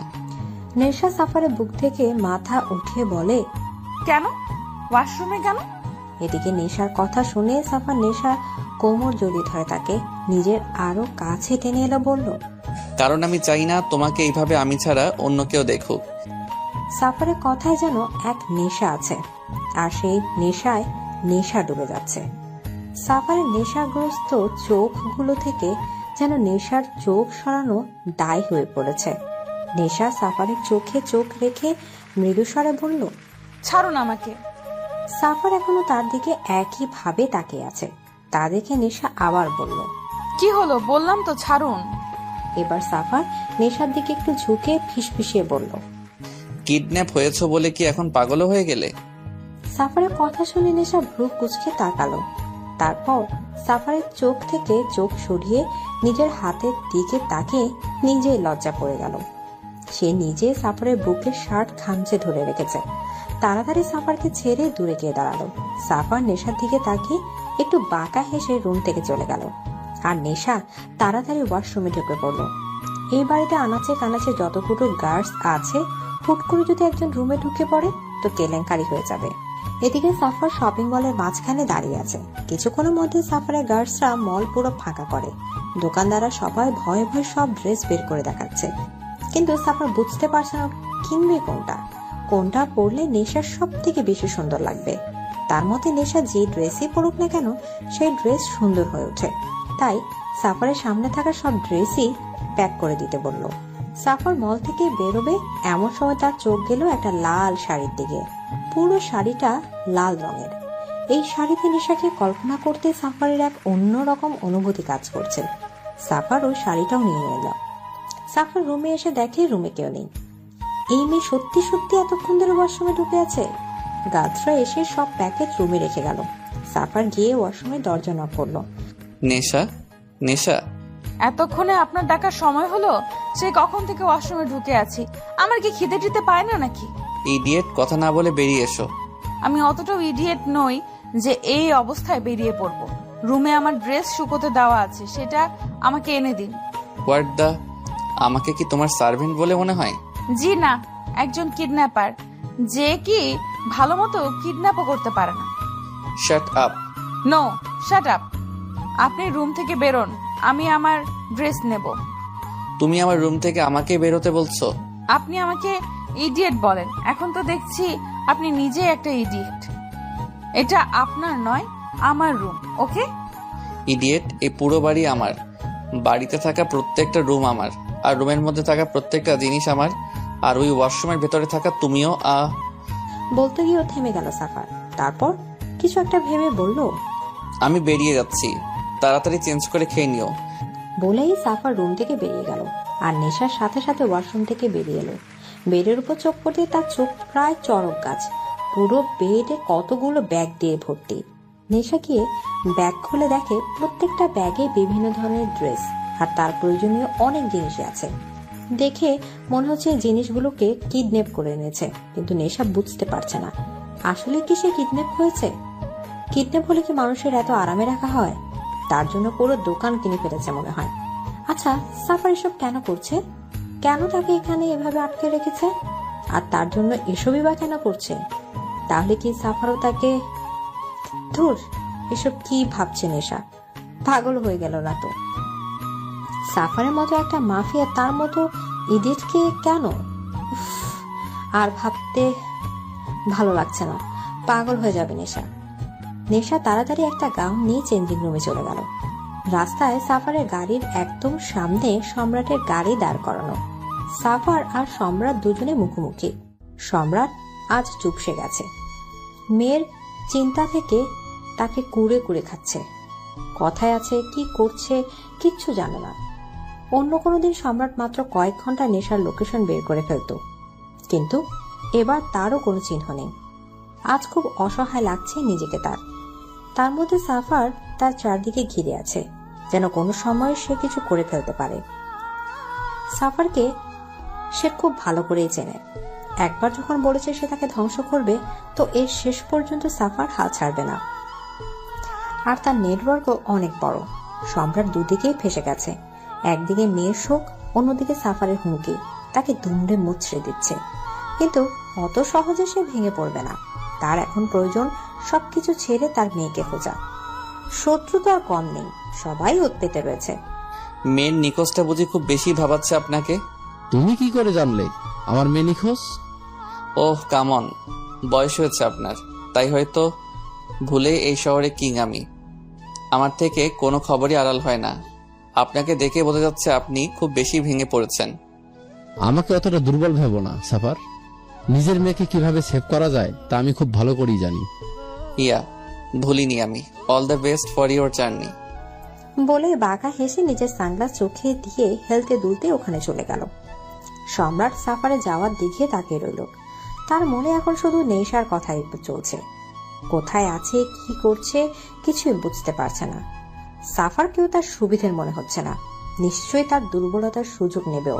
অন্যদিকে কুয়াশাও ভেঙে পড়েছে, তাকেও যে সামলাতে হচ্ছে। রাতের বেলা সাফার নিজের রুমে ঢুকতে গিয়েও থমকে গেল। নিজের রুম থেকে সরে নেশার রুমে গিয়ে ঢুকলো, কিন্তু রুমে কোথাও নেশা নেই। তা দেখে সাফার একবার চারদিকে ভালোভাবে দেখলো, কোথাও নেই নেশা। গেল কোথায়? এখান থেকে পালানোর তো কোনো পথ নেই। তখনই সাফার নজর গেল বারান্দার দিকে। নেশা আকাশের দিকে এক দৃষ্টিতে তাকিয়ে রয়েছে। সাফার গিয়ে তার পাশে দাঁড়ালো। মন খারাপ? মাম্মা বাবার কথা খুব মনে পড়ছে, তারা নিশ্চয়ই খুব টেনশন করছে। প্লিজ একবার তাদের সাথে কথা বলতে দিন না আমাকে। ছলছল চোখে সাফারের দিকে তাকিয়ে নেশার এই দৃষ্টিতে যেন সাফারের এক বুক মুচড়ে উঠল। যে মেয়ে সারাক্ষণ বকবক করে তার চোখে আছে জল, তার সাফারের জন্য এ যেন সহ্য হচ্ছে না। সাফারে কিছু না বলে ওখান থেকে চলে গেল। নেশা একটা দীর্ঘশ্বাস ফেলে চোখের জলটা মুছে নিল। এদিকে কিছুক্ষণ পর সাফার রুমে ঢুকে ভীষণ খেলো। এটা সে কি দেখছে? কিছুক্ষণ আগে যে মেয়ে কাঁদছিল, এখন সে মেয়ে হাসতে হাসতে গড়াগড়ি খাচ্ছে। এতে কিভাবে পসিবল? নেশা এমন ভাবে হাসছে যেন এক্ষুনি তার পেট ফেটে যাবে। নেশা বেডের উপর বসে বসে টিভিতে কার্টুন দেখছে আর হেসে হেসে গড়াগড়ি খাচ্ছে। সাফার চোখ মুখ কুচকে নেশার পাশে গিয়ে বসলো। এতে নেশার যেন কোনো খেয়ালই নেই, সে তো হাসতেই ব্যস্ত। নেশা হাসতে হাসতে সাফারের শরীরে হুমড়ি খেয়ে পড়ছে। তা দেখে সাফার রাগী গলায় বলল, হেই স্টপ ইট, ডোন্ট মুভ। এদিকে সাফারের গর্জন শুনে নেশা চমকে উঠে মুখে আঙুল দিয়ে চুপ করে বসলো। এইভাবে কেউ হাসে? এত বড় হয়ে গিয়েছো, এখন বাচ্চাদের মতো কার্টুন দেখছো তুমি? এই আপনি আমাকে সবসময় এভাবে বকেন কেন বলুন তো? আমার কার্টুন দেখতে ভালো লাগে তাই দেখি, আপনার কি? শাট আপ, আর এই খাবারটা খেয়ে নাও। খাবো না। খাবে না মানে? খিদে নেই তাই খাবো না। ওকে, না খেয়েও। আমি ভেবেছিলাম ডিনার করার পর এই চকলেটটা আমি তোমাকে দেব, কিন্তু এখন যখন তুমি ডিনার করবে তো চকলেটটা না হয় আমি অন্য কাউকে দিয়ে দেব। বলেই উঠতে যাবে তার আগেই নেশা সাফারের হাত চেপে ধরে। এত রাগ করছেন কেন? খাচ্ছি তো, এমনিও আমার খুব খিদে পেয়েছে। ওহ গুড গার্ল। বলে নেশাকে খাইয়ে দিতে লাগলো। খাওয়া শেষে নেশা চকলেট খাচ্ছে আর বক বক করছে, আর সাফার নেশার দিকে তাকিয়ে মুগ্ধ হয়ে তার বক বক শুনছে। আচ্ছা, আপনি আমাকে কিডন্যাপ করেছেন, কিন্তু আমি কিডন্যাপের কোনো ফর্মুলাই দেখতে পাচ্ছি না। কাউকে কিডন্যাপ করলে তাকে চেয়ারে দড়ি দিয়ে বেঁধে রাখি, কিন্তু এখানে তো আমি কত আরামে আছি, কোনো কিডন্যাপ ভাবই নেই। কেন, তুমি কি সত্যিকারে কিডন্যাপ হতে চাও নাকি? আসলে কি বলুন তো, কিডন্যাপ তো তাদেরই করে যারা স্পেশাল হয়, আর এখন আমিও কিডন্যাপ হয়েছি, মানে আমিও স্পেশাল। নিজেকে স্পেশাল মনে করার ফিলিংস কি স্ট্রং, তাই না? তুমি কি কোনো কথাই সিরিয়াসলি নিতে পারো না? নেই তো, আমার স্বপ্নটাকে আমি অনেক সিরিয়াস ভাবে নেই। তোমার স্বপ্ন? তা কি স্বপ্ন তোমার? আমার স্বপ্ন কোনো একদিন এক রাজকুমার বাইকে চেপে এসে আমাকে নিয়ে যাবে। বাইকে চেপে? কিন্তু আমি যতদূর জানি রাজকুমার সবসময় ঘোড়ায় চেপে আসে। ওহো, ওটা সবার স্বপ্ন হয়। আমার স্বপ্ন আমার রাজকুমার বাইকে চেপে আসবে। এসব বড় বড় গাড়ি, গার্ড, রেপুটেশন এসবের মধ্যে না। আমি দেবে গেছি, আমি চাই খোলা আকাশে উঠতে, বাইকে বসে পুরো দুনিয়া উপভোগ করতে। নেশার কথা শুনে সাফার এক দৃষ্টি তার দিকে তাকিয়ে রইল। কতটা ইনোসেন্ট একটা, কিরকম একটা মোহ ফেলে দিচ্ছে তাকে। নেশা নামক মোহটা এখন সব সময় সাফারের চারদিকে জড়িয়ে রয়েছে। মেয়ের নেশা গেছে সাফারের, সত্যি খুব কঠিন জিনিস। নাচে ওই নেশার মাতাল হতে ইচ্ছে করে। নেশা সাফারকে এভাবে তাকিয়ে দেখে ভ্রু নাচিয়ে বলল, কি হলো? কি কি দেখছেন এভাবে? সাফার কিছু না বলে এক হাত নেশার গালে রেখে বুড়ো আঙুল দিয়ে ঠোঁটের কোণে লেগে থাকে চকলেট মুছে দিল। নেশা সাফারে এমন স্পর্শে কেঁপে উঠল। সাফারের চোখের নেশা তাকে ঘায়েল করছে, সে নেশায় ডুবে যেতে চাইছে।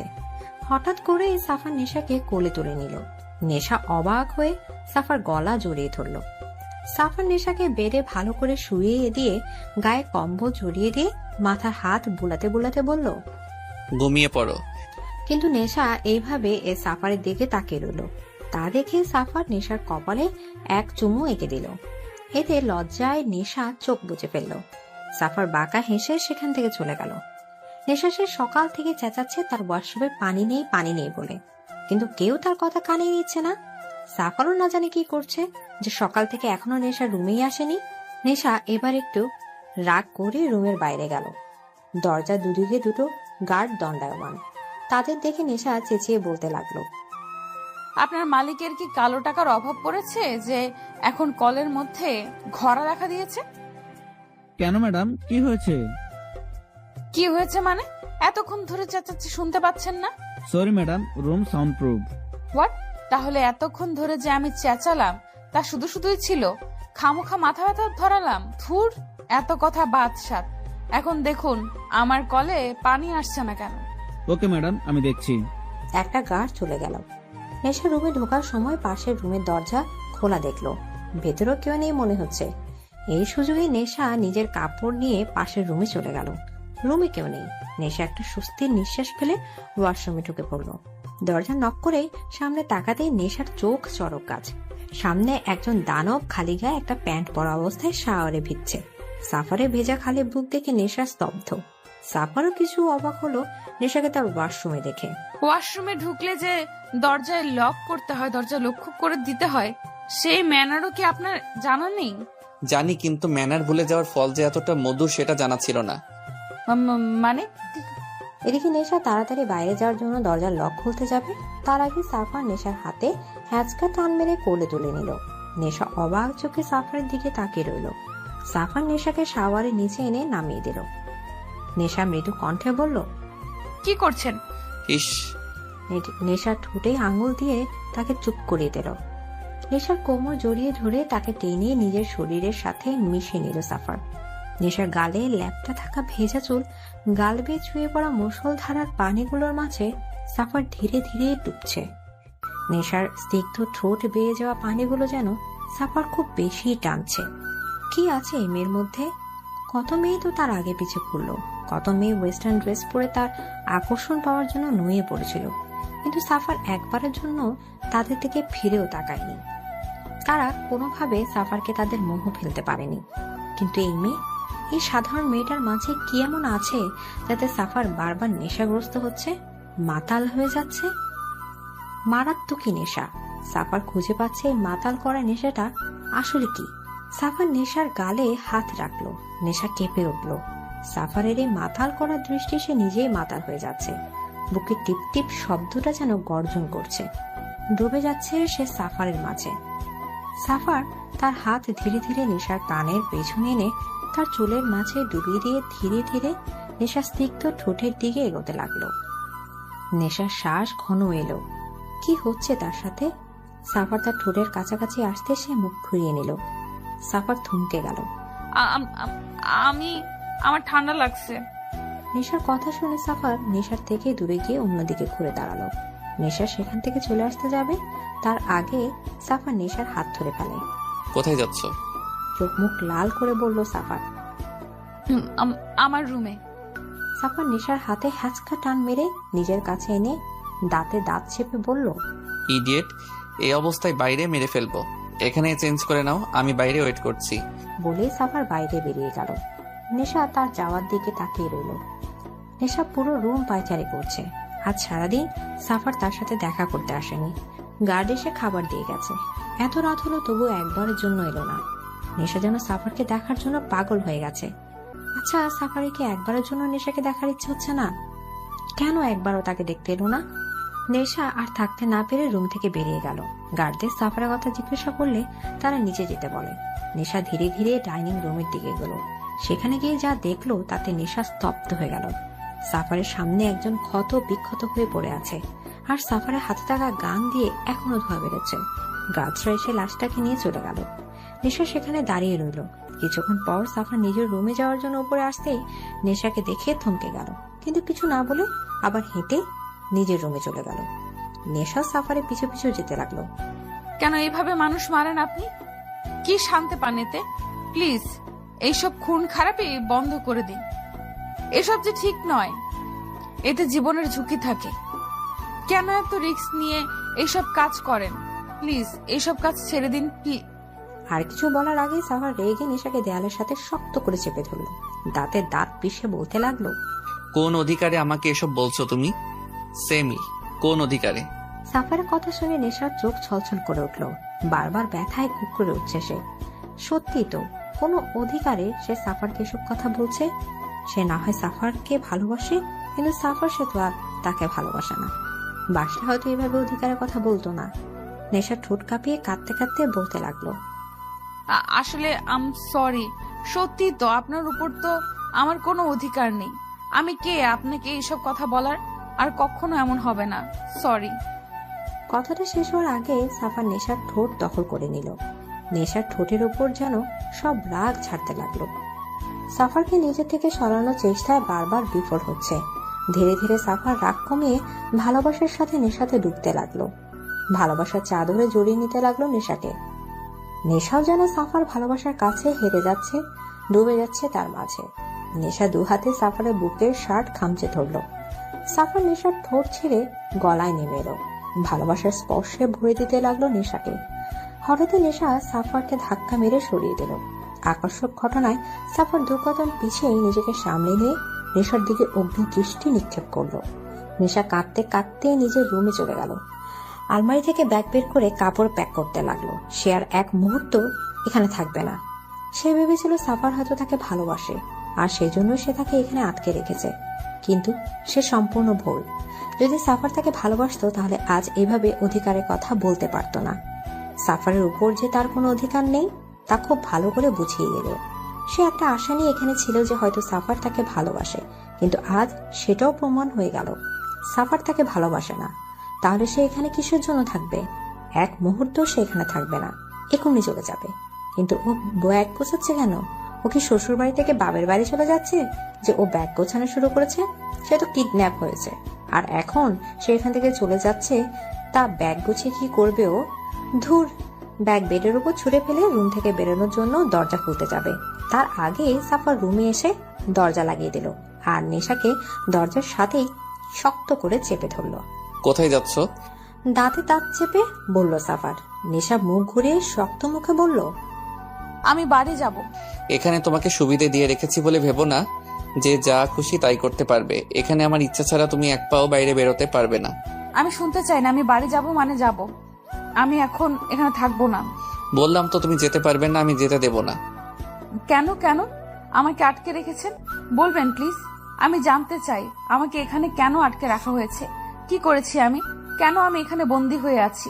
কিছুক্ষণ আগেও ভেবেছিল হয়তো আপনার মনে আমার জন্য একটু হলেও ফিলিংস আছে। সেই ফিলিংসটার লোভেই তো এখানে ছিলাম। আপনার প্রতি সফট কর্নার ছিল বলেই কিডন্যাপ হওয়ার পরেও এখানে কত সহজভাবে থেকেছি আমি। কিন্তু এখন সবটা ক্লিয়ার হয়ে গেল। আমার অনুভূতিটাই তুচ্ছ ছিল। আমার আপনার কোনো অনুভূতি নেই। আমি খামোখা এত দূর ভেবেছিলাম আপনার ওপর আমার কোনো অধিকার নেই, তাই এখানে থাকারও কোনো মানে হয় না। এখন যদি মেরেও ফেলেন তাও আমি এখানে থাকবো না। আমি বাড়ি যাব, আর এক্ষুনি যাব। এদিকে নেশা কথা বলেই যাচ্ছে, আর সাফার এক দৃষ্টিতে নেশার দিকে তাকিয়ে আছে। নেশার কথাগুলো সাফারের বুকের বাঁ পাশে গিয়ে বিঁধেছে। সাফার কিছু না বলে নেশাকে তার বুকে জড়িয়ে নিল। নেশা স্তব্ধ হয়ে গেল।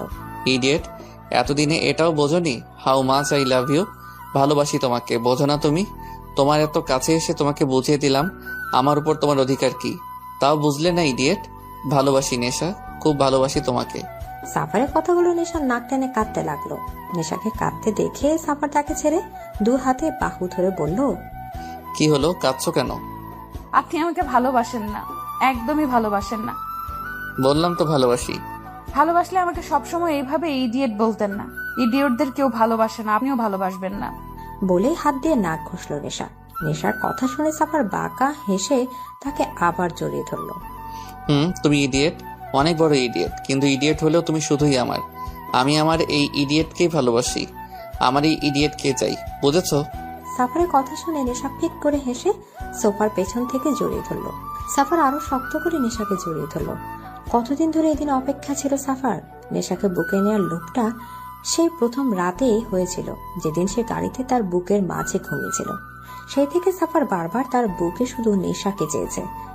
আজ তাকে নিজের বুকে পেয়ে যেন সাফারের বুকের শান্তি হিমেল বাতাস বয়ে গেল। কখনো সে নেশাকে তার থেকে দূরে যেতে দেবে না, কখনো না। এভাবে বুকে জড়িয়ে ধরে রাখবে। এদিকে পরদিন সাফার আর নেশা দুজনে একসাথে খুনসুটিতে কাটিয়ে দিল। নেশা আজ সাফারকে বাইরে যেতে দেয়নি। সারাদিন বকবক করে সাফারের কান বাকিয়ে ফেলেছে। মাঝে মাঝে সাফার ধমক দিয়ে তাকে থামিয়ে দিলেও তা শুধু ক্ষণিকের জন্যই, কিছুক্ষণ পর আবার শুরু হয়ে যায়। রাতে সাফার খাবার আনতে বাইরে যায়। খাবার নিয়ে রুমে আসতে সাফার থ হয়ে দাঁড়িয়েছে। নেশা একটা লাল ব্লাউজ আর পেটিকোট পরে সেই লাল শাড়িটা নিজের শরীরে শুধু প্যাঁচাচ্ছে। সাফারকে দেখে নেশা শাড়ি নিজের শরীর থেকে নিল। এই, আপনাকে কতবার বলেছি আমার রুমে নক করে আসবেন? নেশার কথা শুনে সাফারের রাগ মাথায় চড়ল। আমি আমার বাড়িতে কোথায় নক করে যাব কোথায় না তা তোমাকে বলতে হবে না। আর তুমি এখন শাড়ি পরছো কেন? বাইরে যাব তাই। বাইরে যাবে মানে? অত কথা বাদ দিন, আর আপনি বাইরে যান, আমি শাড়ি পরবো। সাফার কিছু না বলে হাত থেকে ট্রেটা টেবিলে রেখে নেশার দিকে এগিয়ে গেল। কি হলো, আপনাকে বাইরে যেতে বললাম আর আপনি এগিয়ে আসছেন কেন? নেশার ঠোঁটে আঙুল রেখে তাকে চুপ করিয়ে দিয়ে তার হাত থেকে আঁচল টেনে নিল। নেশা দু হাতে নিজেকে ঢাকার চেষ্টায় ব্যস্ত হয়ে পড়ল। সাফার সেদিকে কোনো খেয়াল না করে নেশাকে শাড়ি পরাতে লাগলো। শাড়ি পরানোর সময় অনেকবার সাফারের হাত নেশার শরীর ছুঁয়ে যাচ্ছে, যাতে নেশা বারবার কেঁপে উঠছে। সাফার কুচিয়ে করে নেশার কোমরে ঘুষে দিল। নেশার সাদা পিঠের মাঝখানে থাকা নাভিটা সাফারকে খুব বেশি টানছে। নিজেকে আটকে রাখতে না পেরে সাফার নেশার নাভির ওপর ঠোঁট বসালো। নেশার দম বন্ধ এলো। প্রায় অনেকক্ষণ পর সাফার নেশাকে শাড়িটা পরিয়ে দূরে গিয়ে নেশাকে দেখতে লাগলো। নেশার কোমরে হাত দিয়ে ছোট ছোট চোখে সাফারকে দেখতে লাগলো। সাফার নেশার এই দৃষ্টি দেখে বলল, কি হলো, এভাবে কি দেখছো? এদিকে নেশা সাফারের কথা শুনে তার দিকে তেড়ে গেল। এই সত্যি করে বলুন, এর আগে কয়টা মেয়েকে আপনি শাড়ি পরিয়েছেন? মানে কি? মানে কি মানে? আপনি এত সুন্দর করে শাড়ি পরানো কোথা থেকে শিখলেন? নিশ্চয়ই এর আগে কোনো মেয়েকে এভাবে শাড়ি পরিয়েছেন। আমি কোনো মেয়েকে কেন শাড়ি পরাতে যাব? যে কারণে আমাকে পরালেন। তোমার সাথে অন্য কারো তুলনা তুমি কেন করছো? করতে হচ্ছে। আপনি বলুন, আপনি সুন্দর করে শাড়ি পরানো কোথায় শিখলেন? আমি জানতাম তুমি শাড়ি পরতে পারো না, তাই শাড়িটা যখন তুমি পরবে তখন যে তোমাকে হেল্প করতে হবে তা আমি খুব ভালো করেই জানতাম, তাই ইন্টারনেটে আগে থেকে শিখে রেখেছি। সত্যি তো? ও সরি। সাফার এবার রাগে চোখে নেশার দিকে তাকালো। এই প্রথম ও কাউকে কৈফিয়ত দিল, আর প্রথমবার কাউকে ভয়ও পেল। সাফার নেশা রাস্তার ধার ঘেঁষে হাঁটছে। সাফার বারণ করার পরও নেশা কোনো বাধা মানেনি। তার নাকি ঘরের মধ্যে বসে থাকতে থাকতে দম বন্ধ হয়ে আসছে। সে আজ বাইরে পরিবেশ অনুভব করবে, তাই না চাও সত্ত্বেও সাফারকে নেশাকে সাথে নিয়ে বেরোতে হলো। নেশা আইসক্রিম খাচ্ছে আর বক বক করছে। সাফার চুপচাপ তার কথা শুনছে। নেশার বকবকানি গুলোই ও নেশায় পড়ে গেছে সাফার। সে খুব ভালো করে বুঝে গেছে নেশা ছাড়া সে আর কিচ্ছু নয়। নেশাই তার সবকিছু। নেশাকে ছাড়া সে এক মুহূর্ত থাকতে পারবে না। নেশার নিঃশ্বাসের শব্দ না শুনতে তার শ্বাস নেওয়া কঠিন হয়ে পড়ে। মারাত্মকভাবে নেশায় পড়ে গেছে। এই নেশা থেকে বেরোনো সাফারের সাধ্য নেই, আর সে কখনোই নেশা থেকে বেরোতেও চায় না। সাফার নেশার দিকে তাকিয়ে এসবই ভাবছিল, তখন কিছু গার্ড এসে তাদের দুজনকে ঘিরে ধরল। সাফার নেশা অবাক হয়ে সে গার্ডসের দিকে তাকিয়ে আছে। সাফার তাদের দেখে দাঁতে দাঁত চেপে এক হাতে শক্ত করে নেশার হাত ধরল, যেন ছেড়ে দিলে নেশা তার হাতে হারিয়ে যাবে। তখনই তাদের সামনে এসে দাঁড়ালো সম্রাট। সম্রাটকে দেখে নেশার চোখ জলজল করে উঠল। সাফারের থেকে হাত ছেড়ে দৌড়ে এসে সম্রাটের বুকে হুমড়ি খেয়ে পড়ল। পাপা, পাপা কেমন আছো তুমি? ভালো মা, তুই ভালো আছিস তো? তোর কোনো ক্ষতি হয়নি তো? নো পাপা, আমি ঠিক আছি, আমার কিচ্ছুটি হয়নি। সাফার ফ্যাল ফ্যাল চোখে নেশার দিকে তাকিয়ে আছে। তার মনে কেউ তার বুক থেকে কলেজে ছিঁড়ে নিয়ে চলে গেল। নেশার হারানোর ভয়টা তার সত্যি হতে চলেছে। এমন সময় হঠাৎই পেছন থেকে একটা গার্ডস এসে গান দিয়ে সাফারের মাথায় আঘাত করলো। সাফার মাথায় আঘাত পেয়ে হাঁটু গেড়ে রাস্তায় বসে পড়ল। সাফারকে আঘাত করতে দেখে নেশা বিচলিত হয়ে উঠল। পাপা পাপা, ওনাকে মারছে ওরা, ওনাকে মারতে বারণ করো, উনি কিছু করেনি, বিশ্বাস করো, উনি কিচ্ছু করেনি। বলেই নেশা দৌড়ে সাফারের কাছে আসতে চাইলে তার আগে সম্রাট তার হাত ধরে ফেলে। অনেক কিছু করেছে ও তোকে ইউজ করে আমাকে ব্ল্যাকমেল করতে চেয়েছিল, কিন্তু ও জানে না এই সম্রাট নিজের পরিবারের জন্য কি কি করতে পারে। সম্রাটের কথা শুনে নেশা স্তব্ধ হয়ে গেল। কি বলছে সম্রাট? সাফার তাকে ইউজ করেছে? নো পাপা, তোমার কোথাও ভুল হচ্ছে। তুই ওকে চিনিস না, ও পারে না এমন কোনো কাজ নেই, তুই চল আমার সাথে। নেশা টানতে টানতে নিয়ে গেল সম্রাট। নেশা প্রাণহীন দৃষ্টিতে সাফারের দিকে তাকিয়ে আছে। সাফার তাকে ইউজ করেছে কথাটা যেন সে মানতেই পারছে না। অন্যদিকে গার্ড সাফারকে একের পর এক আঘাত করেই যাচ্ছে, কিন্তু সাফারের দৃষ্টি নেশার দিকে। আজ তার ভয় সত্যি হলো। নেশাকে সে হারিয়ে ফেলল। এই হারিয়ে ফেলার ভয়ে তো কাল সম্রাটের গোপন দূতকে মেরেছিল, কিন্তু তবুও সে নেশাকে আটকে রাখতে পারল না। নেশা চলে গেলে সাফার দাঁত মুখ শক্ত করে গার্ডসদের দিকে তাকায়। গার্ডসরা ভয়ে একটু পিছিয়ে যায়। পরের দিন নেশা ভার্সিটি যাওয়ার নামে সাফারে বাড়ি যায়। নেশা রুমে ঢুকে দেখে সাফার অন্য পাশে ঘুরে দাঁড়িয়ে আছে। সাফার পকেটে 2 হাত রেখে থাই গ্লাস ভেদ করে বাইরের শহর দেখতে ব্যস্ত। এমন সময় কাঁধে কারো স্পর্শ পেয়ে পেছনে ঘুরে যাকে দেখলো তাতে সাফার শকড। নেশা তার সামনে দাঁড়িয়ে আছে, সেজন্য বিশ্বাসই করতে পারছে না। সাফারের মাথায় ব্যান্ডেজ থেকে নেশার চোখ ছলছল করে উঠল। নেশা, কেন ঠকালেন আমায়? কি বলছো এসব? ভালোবাসার নামে ইউজ করলেন আমাকে। কেন আপনাকে ভালোবাসার এত বড় শাস্তি দিলেন আমাকে? নেশা, বিশ্বাস করো আমি তোমাকে ব্যবহার করিনি। বন্ধ করুন আপনার নাটক। এখনো কি আপনার কার্যসিদ্ধি বাকি? এখনো আমাকে ইউজ করতে চাইছেন? ভালোবাসার নামে মিথ্যা কথা না বললেও পারতেন। কিডন্যাপ করে এনে দড়ি দিয়ে বেঁধে রাখতেন, সারাদিন না খাইয়ে রাখতেন, তাতেও তো হতো। হ্যাঁ, কষ্ট হতো আমার, কিন্তু এতটাও হতো না। আমার যে দম বন্ধ হয়ে আসছে। আপনি কি করে পারলেন আমার অনুভূতিগুলো নিয়ে খেলতে? নেশা, একবার আমার কথাটা শোনো। বলে যে নেশাকে ধরতে যাবে তখনই নেশা সরে গেল। Don't touch me. আমারই ভুল ছিল, আমি আপনাকে ভালোবেসেছি। ভুলে গেছিলাম আমি আপনি একজন মাফিয়া। মাফিয়ারা সবসময় স্বার্থপর হয়। যারা নিজ স্বার্থে মানুষ খুন করতে পারে তারা কিভাবে কাউকে ভালোবাসতে পারবে? নেশা, আমি শুধু আপনাকে এক ঝলক দেখার জন্য এসেছিলাম। দেখা হয়ে গেছে, আমি চলে যাচ্ছি। আর কখনো আমার দেখা হবে না। আমি আপনার মুখও দেখতে চাই না। বলেই নেশা রুম থেকে বেরিয়ে গেল। নেশা, নেশা, লিসেন টু মি। সাফার পেছন থেকে ডাকার পরও নেশা তার কোনো কথা না শুনে বাড়ি থেকে বেরিয়ে গেল। সাফারের এখন নিজেকে অসহায় মনে হচ্ছে। যেভাবে হোক নেশার রাগ ভাঙাতেই হবে। নেশা তাকে ভুল বুঝেছে, এটা সে কিছুতেই মানতে পারছে না। যে করে হোক নেশাকে বোঝাতে হবে সাফার সত্যি তাকে কতটা ভালোবাসে। নেশা দোটানায় পড়েছে। কি করবে ও? কাকে বিশ্বাস করবে?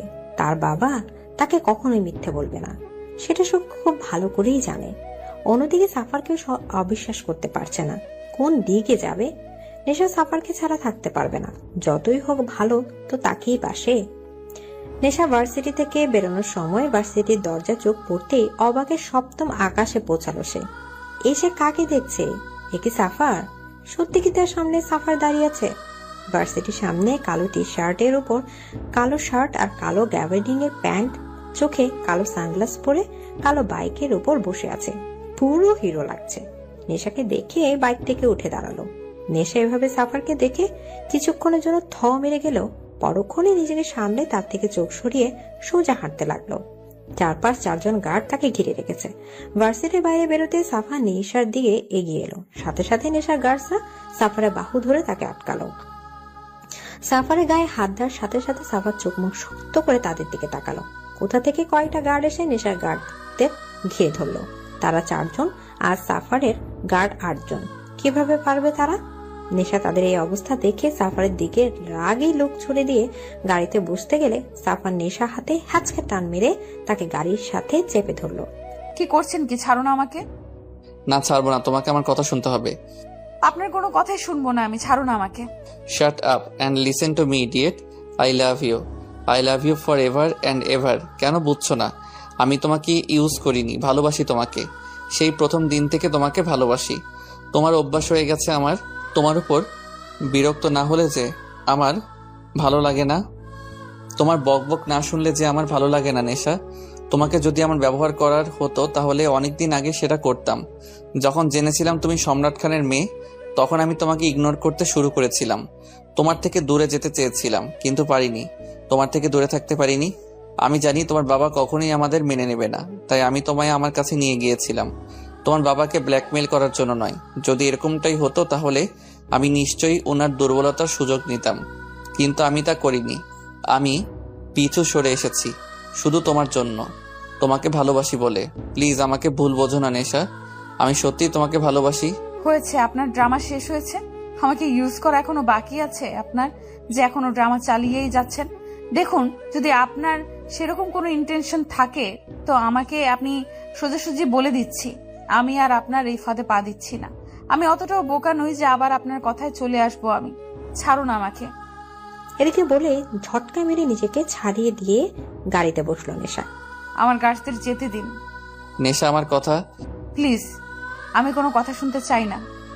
এবার সাফারের রাগে মাথা ফেটে যাচ্ছে। রাগের মাথায় পা দিয়ে গাড়ে এক এক লাথি মারা শুরু করলো। নেশা প্রত্যেকটা লাথিতে ভয় কেঁপে উঠছে। টাচতে ছেড়ে দিলে নেশার গাড়ি চলে যায়, কিন্তু সাফারের রাগ তো কিছুতেই কমছে না। কিছু শেষ করে দেওয়ার ইচ্ছা করছে। রাতে সাফার নিজের রুমে বসে ড্রিঙ্কস করছে। ওই মেয়ের সাহস হলো কি করে আমাকে ইগনোর করার? আমাকে সাফারকে ইগনোর করলো ও? আমাকে বলছে আমি ড্রামা করছি। How dare she! কি যোগ্যতা আছে ওর এই সাফারের ভালোবাসা পাওয়ার? ওর থেকেও হাজারটা ভালো মেয়ে আমার পেছনে ঘুরে। Who is she? ওকে আমাকে ইগনোর করার? এত করে বলার পরেও শুনলো না। ওকে শুনতে হবে না। এই সাফার কারো পরোয়া করে না। ওর মতো তুচ্ছ মেয়ে আমি কেন কষ্ট পাবো? ওর থেকে হাজার গুণে ভালো মেয়ে আমার কাছে আসার জন্য মরে যাচ্ছে। আমি কিনা তাকে মানানোর জন্য গেলাম। This is too much. আর কখনো ওই মেয়ের কথা ভাববো না আমি। চলে গিয়েছে তো কি হয়েছে? এই সাফারে কারো পরোয়া করে না। আর কখনো যাব না ওর কাছে কখনো। ইডিয়েট একটা। পরের দিন বিকেলে নেশার বাড়ির সামনে সাফার বাইক নিয়ে দাঁড়িয়ে আছে। নেশা আজ ভার্সিটি যায়নি, যার কারণে তাকে বাড়িতে আসতে হলো। সে কখন থেকে বসে আছে সাফার, কিন্তু নেশার টিকিটেরও দেখা মিলছে না। ও এক দৃষ্টিতে নেশার রুমের বারান্দার দিকে তাকিয়ে আছে। এমন সময় নেশা 2 হাত উপরে করে হামি নিতে নিতে বারান্দা এলো। নেশাকে দেখে সাফার অটোমেটিক দাঁড়িয়ে পড়লো। বুকের ভেতর থকথক আওয়াজ শুরু হলো। একটা pink colour ladies T shirt আর পায়জামা পরা চুলগুলো এলোমেলো ঘুম ঘুম চোখে ছোট বাচ্চাদের মতো বারান্দায় এসে দাঁড়ালো। নেশার এই কিউটনেস যে সাফারকে ঘায়াল করছে সেদিকে তার খেয়ালই নেই। নেশা বারান্দার রেলিং এ হাত রেখে চারদিক দেখতে দেখতে হঠাৎই সাফারের দিকে চোখ গেল। সাফারকে দেখে নেশা ভূত দেখার মতো চমকে উঠে দূর দূর করে সোজা রুমে চলে যায়। এসে তাকে দেখলো। স্বপ্ন দেখছে না তো? সাফার তাদের বাড়ির সামনে। ও গড! একবার যদি তাকে নেশার বাবা দেখে ফেলে, লঙ্কা কাণ্ড বেঁধে যাবে। এখন সে কি করবে? এক হাত কোমরে আর হাতের আঙ্গুল দাঁত দিয়ে কামড়ে ধরে রুমের মধ্যে পায়চারি করছে নেশা। চিন্তায় সে মরে যাচ্ছে। এদিকে সাফার বিরক্তির চরম পর্যায়ে পৌঁছে গেছে। সাচে ইডিয়েট গার্ল। এইভাবে ভেতরে যাওয়ার কি মানে? একটু যে মন ভরে দেখবো তাতেও এই মেয়েটার প্রবলেম। একে নিয়ে যে কি করব। সাফার পকেট থেকে ফোন বের করে নেশাকে ফোন দিল। নেশা পায়চারি করছিল, এমন সময় ফোন বেজে ওঠে। সাথে সাথে নেশা চমকে ওঠে। উফ! এই ফোনটাও এখন নেশাকে ভয় দেখানো শুরু করলো। ফোন হাতে নিয়ে দেখে আননোন নাম্বার। নেশা প্রচন্ড বিরক্তির সাথে ফোন রিসিভ করলো। ফোন কানে দেওয়ার সাথে সাথে বকুনির বর্ষণ বয়ে এলো কানে। এই মেয়ে, তোমার প্রবলেম কি? ভেতরে চলে গেলে কেন? ইডিয়েট মেয়ে একটা। ভেতরে চলে গিয়ে কি বোঝাতে চাইছো? যে তুমি খুব ইন্টেলিজেন্ট আর আমি অ্যাজ এ ফুল এখানে দাঁড়িয়ে আছি তোমাকে দেখার জন্য? চুপচাপ কোনো কথা না বলে এক্ষুনি বারান্দায় এসো। নেশা বকুনিকে কোনো কথা না বলে বাধ্য মেয়ের মতো বারান্দায় চলে গেল। এখন চুপচাপ ওখানে দাঁড়িয়ে থাকো। নেশা বোকার মতো দাঁড়িয়ে রইল। আর সাফার তার নেশাকে মন ভরে দেখতে লাগলো। এই পিচ্চিটা কি না এখন তার নেশা? ভাবা যায় যে সাফার কখনো কারোর তোয়াক্কা করতো না, আজ সেই কিনা এই একটা পিচ্চির জন্য এখানে দাঁড়িয়ে আছে। এটা নিশ্চিত একটা হাস্যকর ব্যাপার, কিন্তু সাফারের কাছে এই ব্যাপারটা কেন জানি ভালোই লাগছে। ভালোবাসার একটা নতুন এক্সপেরিয়েন্স। এতদিন তো চিনিয়ে নিতে জানতো, কিন্তু এখন ভালোবাসতে জানে। আর নেশাই তাকে সেটা শিখিয়েছে। নেশা উপর থেকে সাফারকে দেখছে। কতটা ভালোবাসলে একটা মানুষ নিজের পার্সোনালিটি পাল্টে ফেলতে পারে। ফর্মাল থেকে একেবারে নর্মাল হয়ে গেছে। নেশা জানে সাফার তাকে কতটা ভালোবাসে। সাফারের কালকের বলা কথাগুলো যে পুরোটা সত্যি সেটা নেশা খুব ভালো করেই জানে। তবুও একটু ভাব নিতেই হয়। ভাবা সাফারের মতো একজন যখন তার মতো একটা সাধারণ মেয়েকে ভালোবাসতে, তখন একটু তো ভাব নিতেই হয়, না হলে নিজের স্পেশালিটিটা বোঝা যায় না। নেশা এসব ভাবতে ভাবতে পাশে তাকাতে দেখে সম্রাটের গাড়ি আসছে। নেশা চোখ বড় বড় করে সাফারের দিকে তাকায়, বারবার ইশারা তাকে চলে যেতে বলছে, কিন্তু সাফারের যেন সেদিকে কোনো খেয়ালই নেই। সে নেশাকে দেখতেই ব্যস্ত। আর থাকতে পেরে নেশার সুযোগ বুঝে রুমে ঢুকে পড়ল। এবার সাফারের ধ্যান ভাঙলো, আবার চলে গেল। সাফার সোজা হয়ে দাঁড়াতেই দেখে তার সম্রাট 2 হাত পকেটের দিকে দাঁড়ানো। তাকে দেখে সাফার তার সামনে মুখোমুখি দাঁড়ায়। সম্রাট দাঁতে দাঁত চেপে বলল, এখানে কি করছো? আপনার মেয়েকে দেখতে এসেছি। ভুলে যাও তার কথা। ও আমার মেয়ে, আর আমি বেঁচে থাকতে আমার এত বড় সর্বনাশ আমি কখনোই হতে দেব না। ভালোবাসাটাকে সর্বনাশের পদবি কেন দিচ্ছেন? আমি নেশাকে ভালোবাসি। আপনি একদিন আমার থেকে আমার বাবাকে কেড়ে নিয়েছিলেন। সেদিন কিছু করতে পারিনি, কারণ আমি ছোট ছিলাম। এখন আর ছোট নই। এখন আর আপনি নেশাকে আমার থেকে কেড়ে নিতে পারবেন না। সেটা তো সময়ই বলে দেবে। নেশাকে আমি ভালোবাসি, তার জন্য আমি আপনার সাথে আমার লড়াইয়ে আমি পিছু সরে এসেছি। কিন্তু এইবার আর নয়। নেশাকে ভাবার লড়াইয়ে আমি পিছনে আসছি না। নেশা শুধু আমার। I love her and she also love me. নিজের মেয়েকে কি করে দমিয়ে রাখবেন? সম্রাট কিছু না বলে সাফারের দিকে এক দৃষ্টিতে তাকিয়ে রইল। বেশ কিছুক্ষণ পর বলল, চলে যাও এখান থেকে। নেশাকে না নিয়ে ফিরছি না। ওকে, অল দ্য বেস্ট। এদিকে বলে সম্রাট সাফারের পাশ কাটিয়ে বাড়ির ভেতর ঢুকে পড়ল। সবাই ডাইনিং টেবিলে বসে আছে। কুয়াশা নেশাকে খাইয়ে দিচ্ছে, আর নেশা চুপচাপ খাচ্ছে। তার গলা দিয়ে খাবার নামছে না। বাইরে সাফার না খেয়ে দাঁড়িয়ে আছে এক পলক তাকে দেখার জন্য, আর সেখানে বসে বসে গিলছে। কিছু বলতেও পারছে না তার বাবার জন্য। সে জানে এখন যদি সে না খায় তো তার বাবাও খাবে না, আর তার বাবা না খেলে তার মাও খাবে না। তাই চুপচাপ গিলতে হচ্ছে তাকে। কোন রকম একটুখানি খেয়ে নেশা বলল, হয়েছে, আর খাবো না। হয়েছে মানে? কিছুই তো খেলি না। আমার পেট ভরে গেছে মা, আর খেতে পারবো না। বলেই আর কাউকে কিছু বলার সুযোগ না দিয়ে সেখান থেকে চলে গেল। সম্রাট কুয়াশা তার যাওয়ার দিকে তাকিয়ে রইল। মেয়েটা দুদিনে কেমন চুপসে গেছে। অন্য দিনে হলে এতক্ষণে কথা বলে তাদের কান পাকিয়ে দিত, একাই পুরো বাড়ি মাতিয়ে রাখতো। কিন্তু আজ একটা কথাও মুখ ফুটে বলল না। আজ মেয়েটা বাড়িতে থেকেও কেমন যেন বাড়িটা ফাঁকা ফাঁকা লাগছে। সম্রাট হাত ধুয়ে উঠে গেল। কোথায় যাচ্ছেন? নিজের মেয়ের ভবিষ্যৎ ঠিক করতে, বলে বাড়ির বাইরে চলে গেল। সম্রাট এসে সাফারের সামনে দাঁড়ালো। সম্রাটকে দেখেও না দেখার ভান করে বসে রইল সাফার। কেন চলে যাচ্ছ না এখান থেকে? বলেছি তো, নেশাকে ছাড়া আমি কোথাও যাব না। কেন এমন করছো? ভালোবাসি তাই। তুমি যে নেশাকে ভালোবাসো তা আমি কি করে বিশ্বাস করব? তুমি তো সবসময় আমার উপর প্রতিশোধ নিতেই মেতে আছো। কি বলতে পারি, এটাও তোমার একটা চাল নয়? আপনার বিশ্বাস করা আর না করাতে আমার কোনো যায় আসে না। প্রমাণ করতে পারবে তুমি আমার মেয়েকে সত্যিই ভালোবাসো? প্রয়োজন বোধ করি না। তাহলে নেশাকে ভুলে যাও। ইম্পসিবল। চেষ্টা করলে সবই পসিবল। আমি সেই চেষ্টাটা করতে চাই না। আমার মেয়ের জন্য তুমি তোমার কালো দুনিয়ার ক্ষমতা ছাড়তে পারবে? সম্রাটের কথা শুনে সাফার একবার তার দিকে তাকিয়ে আবার অন্যদিকে তাকালো। সম্রাট নিজের পকেট থেকে একটা কার্ড বের করে সাফারের দিকে এগিয়ে দিয়ে বলল, সময় হলে আমার অফিসে চলে এসো। তার প্রয়োজন হবে না। তাহলে নেশাকে ভোলার প্রয়োজন পড়তে পারে। বলে বাইকের উপর কার্ডটা রেখে চলে আসার জন্য পেছনে ঘুরতে সাফার বলে উঠল, বারবার নেশাকে ভোলার ভয় দেখাচ্ছেন আমাকে। প্রয়োজন পড়ে তাই। বলেই হেলতে দুলতে ওখান থেকে চলে গেল। সাফার সেদিক থেকে চোখ সরিয়ে পকেট থেকে ফোন বের করে নেশাকে কল করলো। নেশা পড়ার টেবিলে বসেছিল, তবে পরদিন না সাফারের কথাই ভাবছিল। কিছুক্ষণ আগেই বারান্দায় গিয়েছিল, কিন্তু সম্রাটকে দেখে চলে এসেছে। ফোন বাজতেই নেশা ফোন হাতে দেখে সাফার ফোন দিয়েছে। তুলবে কি তুলবে না করতে করতে তুলে ফেললো। এই মেয়ে আজ কি বারান্দায় না আসার পণ করে রেখেছো নাকি? যাব না আমি বারান্দায়। কেন? কারণ আপনি বাইরে দাঁড়িয়ে আছেন। আমি আছি তো কি হয়েছে? আমি আর কখনো আপনার সামনে যাব না। কেন? তোমার জন্য আমি এত কষ্ট করে এসব নর্মাল ড্রেস পরে কার ছেড়ে বাইক নিয়ে এতক্ষণ ধরে রাস্তায় দাঁড়িয়ে আছি, আর তুমি বলছো তুমি আমার সামনে আসবে না? আসল নাই তো। যে কেউ আমার স্বপ্নের রাজকুমার সেজে এলেই আর সে আমার স্বপ্নের রাজকুমার হয়ে যাবে না। তোমার রাজকুমার হওয়ার ইচ্ছেও আমার নেই। আমি সাফারি, ওকে? আর তোমার জন্য বাইক নিয়ে শুধু এই সাফারি আসবে। অন্য কেউ আসার আগেই আমি তাকে শেষ করে ফেলবো। আর তুমিও অন্য কাউকে এক্সপেক্ট করো না। এখন চুপচাপ বারান্দায় এসো। যাব না। তুমি আসবে নাকি আমি যাব? কোথায়? তোমার রুমে। কিভাবে আসবেন? তুমি খুব ভালো করেই জানো এই সাফার কি করতে পারে। তুমি বাইরে আসবে নাকি আমি ভেতরে যাব? তার কোনো প্রয়োজন হবে না, আমি আসছি। নেশা বাধ্য মেয়ের মতো বারান্দায় এসে দাঁড়ালো। এই লোকের কোনো গ্যারান্টি নেই, বলার সাথে সাথে রুমে চলে আসতে পারে। কিন্তু নেশা একদমই এই রিস্ক নিতে চায় না।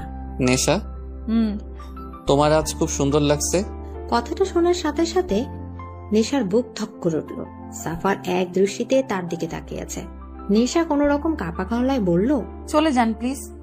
এই দূরত্বটা সহ্য হচ্ছে না নেশা, তোমার অভ্যাস হয়ে গেছে আমার। নেশা চুপ করে সাফারের কথা শুনছে। খুব তাড়াতাড়ি তোমায় নিজের করে আনবো, আই প্রমিস ইউ। বলে ফোন রেখে দিল সাফার। নেশার থাকতে না পেরে রুমে চলে গেল।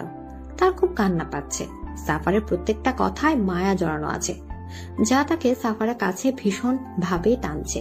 সাফারও চুপচাপ বাইক স্টার্ট দিয়ে সেখান থেকে চলে গেল। কিছুদিন পর সাফার সম্রাটের অফিসে এসে হাজির হলো। রিসেপশনে গিয়ে সম্রাটের কেবিন নাম্বার নিয়ে সেদিকে গেল। সম্রাট নিজের কেবিনে বসেছিল।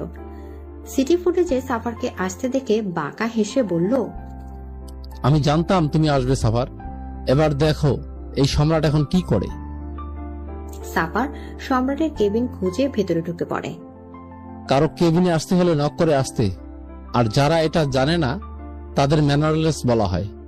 সাফার সম্রাটের কথা শুনে নিজের রাগ দমন করে আবার দরজার কাছে গিয়ে বলে, মে আই কাম ইন? কথাটা কেমন জানি ফিল হলো না আমার। এদিকে সাফার দাঁতে দাঁত চেপে চোখ বন্ধ করে নিজের রাগ গিলে বলল, may I come in sir? Yes come.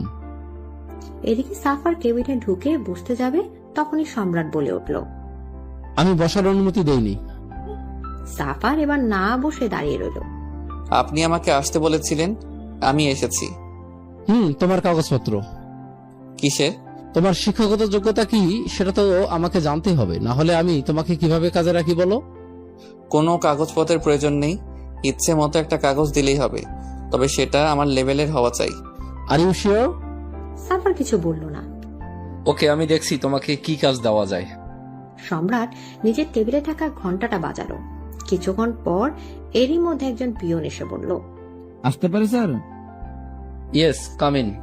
G sir, ডেকেছিলেন? একে নিজের সাথে নিয়ে যাও, ও এখন থেকে তোমাদের ওয়ার্ডে কাজ করবে। আর হ্যাঁ, ওকে একটা ড্রেসও দিয়ে দিও। হোয়াট, কি বলছেন এসব? আমি ওদের ওয়ার্ডে কাজ করব মানে? হ্যাঁ, আমার মতে তোমার শিক্ষাগত যোগ্যতা অনুযায়ী তোমাকে কাজ দিচ্ছি, এন্ড একদম তোমার লেভেলের। সাফার রেগে দুহাত টেবিল রেখে বলল, হোয়াট ডু ইউ মিন মি Samrat? I mean to say, আজ থেকে তুমি একজন পিয়ন। অনেকদিন ধরে সাফার সম্রাটের অফিসে পিয়নের কাজ করে। একই তো সে এসব কাজ অভ্যস্ত নয়, তার উপর আবার তার নিজের রাগের উপর কন্ট্রোল নেই। তাই যখন তার কিছু কাজে ভুল হয় আর কেউ তাকে সেটার জন্য কথা শোনায়, সেদিন এই লোকের দিন খুব খারাপ হয়। কারণ সাফার হয় তার নাক ফাটায়, না হয় তার মাথা ফাটায়। কি আর করা, একজন মাফিয়া যখন ভালো মানুষের জগতে, তখন এমনটা হওয়া স্বাভাবিক। সম্রাট সাফারের এসব ব্যবহারে তার সামনে স্ট্রিক্ট থাকলেও নিজের কেবিনে এসে একা ঠিকই হেসে কুপকাত হয়। কারণ একটা সময় ছিল যখন সে নিজেও বারবার এই ঘটনার সম্মুখীন হয়েছে। আজ সে আর একজনকে দেখছে ঠিক তারই মতো। হঠাৎ একদিন সম্রাট সাফারকে নিজের কেবিনে ডেকে পাঠায়। সাফার এলে তার সামনে টেবিলে একটা কার্ড ছুঁড়ে মারে। সাফার কার্ডটা হাতে নিয়ে বলে, হোয়াট ইজ দিস? বিয়ের কার্ড। বিয়ের কার্ড? কার? নেশার। হোয়াট, কি বলছেন কি আপনি? নেশার বিয়ে মানে? নেশার বিয়ে মানে নেশার বিয়ে, এতে না বোঝার মতো কি আছে। আর ছেলে আমার ভীষণ পছন্দের, তাই দেরি না করে বিয়ের ডেট ফিক্স করে দিয়েছে। বিয়ের দিন চলে এসো। আপনি মজা করছেন আমার সাথে? আমি নেশার জোন এখানে পড়ে আছি আর আপনি বলছেন নেশার বিয়ে, আবার সেই বিয়েতে আমাকে ইনভাইটও করছেন। কেন ইনভাইট করা উচিত হয়নি বুঝি? তবে আমার তো মনে হয় সেই বিয়েতে তোমার থাকাটা খুব দরকার। ইনফ্যাক্ট চিফ গেস্ট হয়ে থাকা দরকার তোমার। বন্ধ করুন আপনার এসব মজা। আমি এতদিন এত সবকিছু সহ্য করছি শুধুমাত্র নেশাকে পাওয়ার জন্য। ওয়েট ওয়েট ওয়েট, কি বললে তুমি? তুমি আর সহ্য করছো? একটা কথা তোমাকে ক্লিয়ার করে দেই, তুমি কিছু সহ্য করনি, বরং আমি তোমাকে সহ্য করেছি। ওকে? আর এখন আমার সহ্যের সীমা ছাড়িয়ে গেছো। সো আমি তোমার উপর কিছুতেই ডিপেন্ড করতে পারি না। তাই তুমি এখন থেকে অফিসে না আসলেই খুশি হব। আর হ্যাঁ, বিয়েতে অবশ্যই মনে করে চলে আসবে। Best of luck. বলে সম্রাট বেরিয়ে যেতে লাগলো। আর সাফার পেছন থেকে চেঁচিয়ে বলল, আপনি যাই করুন না কেন, নেশা শুধু আমার, আর আমি তাকে অন্য কারো হতে দেব না। এর জন্য আমার যা করা উচিত আমি তাই করব। আর পছন্দ করা ছেলেকেও আমি শেষ করে দেব। কেউ নেশার দিকে চোখ তুলে তাকানোর সাহসও পাবে না। She is only mine, got it? সম্রাট সাফারের কথা শুনে একটু থেমে বাঁকা হেসে ওখান থেকে চলে গেল। সাফারের রাগে মাথা ফেটে যাচ্ছে, সবকিছু শেষ করে দেওয়ার ইচ্ছা হচ্ছে। হাতে থাকা কার্ডটা ছেড়ার প্রস্তুতি নিতেই মনে হলো আগে দেখে তো নিক যে কোন ইডিয়েট তার কাছে তার নেশাকে কাটতে চাইছে। সাফার খাম থেকে কার্ড বের করে মাথা ঘুরতে লাগলো। সে স্বপ্ন দেখছে না তো, এ তো নেশার পাশে তারই ছবি, তারই নাম। তার মানে সম্রাট তার সাথে নেশার বিয়ে। সাফার বাম হাতে মাথার পেছনে চুলকাতে চুলকাতে ভাবছে, এই শ্বশুর নামক প্যারাটা তো তাকে নাকানি চুবানি খাইয়ে ছাড়লো। আজ সাফার আর নেশার বিয়ে সম্পন্ন হলো। বিদায়ের সময় নেশা তার মাকে জড়িয়ে ধরে অনেক কেঁদেছে। কুয়াশা তার চোখের জল মুছিয়ে দিয়ে বাইরে নিয়ে এলো। কুয়াশা নিজেই ভেতর থেকে ভেঙে পড়ে, কিন্তু মেয়ে সেটা সে প্রকাশ করতে চায় না। নেশা গিয়ে তার বাবাকে জড়িয়ে ধরলো। সম্রাট এক হাতে তার মেয়েকে জড়িয়ে ধরে সাফারকে উদ্দেশ্য করে বলল, মনে করো না আমাদের লড়াই এখানেই শেষ, এখন তো শুধু শুরু। এই লড়াই সারা জীবন চলবে আমাদের মাঝে। তার কথা শুনে কুয়াশা নেশা দুজনে অবাক হয়ে তাদের দিকে তাকালো। সাফার শান্ত দৃষ্টিতে সম্রাটের দিকে তাকিয়ে রইল। সে জানে সম্রাট কোনো লড়াইয়ের কথা বলছে। যখন আপনার মেয়েকে পাওয়ার লড়াইয়ে আমি জিতেছি, তাকে ভালোবাসার লড়াইয়েও আমি জিতবো। All the best my son in law. Thanks. এই কথাটা কেমন জানি ফিল হলো না আমার। থ্যাঙ্কস বাবা। সম্রাট সাফারকেও জড়িয়ে ধরল। আজ সম্রাটের চোখের কোণে জল জমেছে, সেটুকু সবার আড়ালে মুছে নিয়ে নেশাকে গাড়িতে উঠিয়ে দিল। সাফারও উঠে বসলো। গাড়ি তার আপন মনেই চলতে লাগলো। সম্রাট কুয়াশা দাঁড়িয়ে তার মেয়ের যাওয়া দেখতে লাগলো। আসলে সময় কত তাড়াতাড়ি বয়, তাই না? আমাদের সেই ছোট্ট নেশাটাকে আজ আমরা বিদায় দিয়ে দিলাম। ও সুখে থাকবে তো? বলে কুয়াশা নিজের চোখে জল মুছল। সম্রাট এক হাতে কুয়াশাকে জড়িয়ে ধরে বলল, আমি সাফারের চোখে সেই ভালোবাসাটা যা এক সময় তোমার জন্য আমার মনে ছিল। আমি আমার মেয়ের জন্য কখনো ভুল সিদ্ধান্ত নিতে পারি না। আমি নিশ্চিত সাফার তাকে নিশ্চয়ই সুখে রাখবে, হয়তো আমাদের থেকেও বেশি। এদিকে সাফার নেশাকে কোলে নিয়ে রুমে ঢুকলো। গাড়িতে কাঁদতে কাঁদতে প্রায় ক্লান্ত হয়ে গেছে মেয়েটা। নেশাকে বেডের উপর শুইয়ে তার উপর একটু ঝুঁকে বসলো। আজ আমার অপেক্ষার শেষ হলো। আজ আমি তোমার একদম নিজের করে পেলাম। তবে জানো তো, আমি তোমাকে নিজের করে পাওয়ার জন্য কখনো বিয়ের কথা ভাবিনি। যদি এই জিনিস আগে আমার মাথায় আসতো, তবে অনেক আগেই তোমাকে বিয়ে করে ফেলতাম। তখন দেখার এই প্যারা, মানে বাবা আমাকে কি করে না মেনে থাকতো। নেশার দিকে তাকিয়ে সাফার উঠে গেল। তার বাবাকে ফেরা বলার কারণে যে নেশা রেগে গেছে তা ভালো করে বুঝতে পেরেছে সাফার। তাই প্রসঙ্গ পাল্টানোর জন্য বলল, নেশা তুমি ফ্রেশ হয়ে নাও। এই ভারী সাজে আর কতক্ষণ থাকবে? কেন, আমাকে কি এই সাজে ভালো লাগছে না বুঝি? নেশার কথা শুনে সাফার নেশার একদম কাছে গিয়ে বলল, তুমি যদি পেতনির সাজেও থাকো, তাহলেও আমি তোমার নেশাতে ডুবে থাকবো, যেমনটা এখন আছি। নেশা সাফারের কথা শুনে কিছুক্ষণ চুপ থেকে রেগে সাফারের বুকে মারতে মারতে বলল, ইউ, আপনি আমাকে পেতনি বললেন? সাফার হাসতে হাসতে নেশার হাত দুটো টেনে বেডে শুয়ে দিয়ে তার উপর আধশোয়া হয়ে বলল, তুমি পেতনি হলেও শুধুই আমার, বুঝেছ? বলে নেশার নাকে নাক ঘষল সাফার। তার কথা শুনে নেশার লজ্জায় যায় যায় অবস্থা। নেশার লজ্জা মাখা মুখ থেকে সাফারের সবকিছু এলোমেলো হয়ে গেল। তার আর কোনো দিকে খেয়াল নেই। সে শুধু এখন নেশাতেই ডুবতে আর নেশায় মেতে আছে। ওরা ভালোবাসার নেশায় মেতে থাকুক।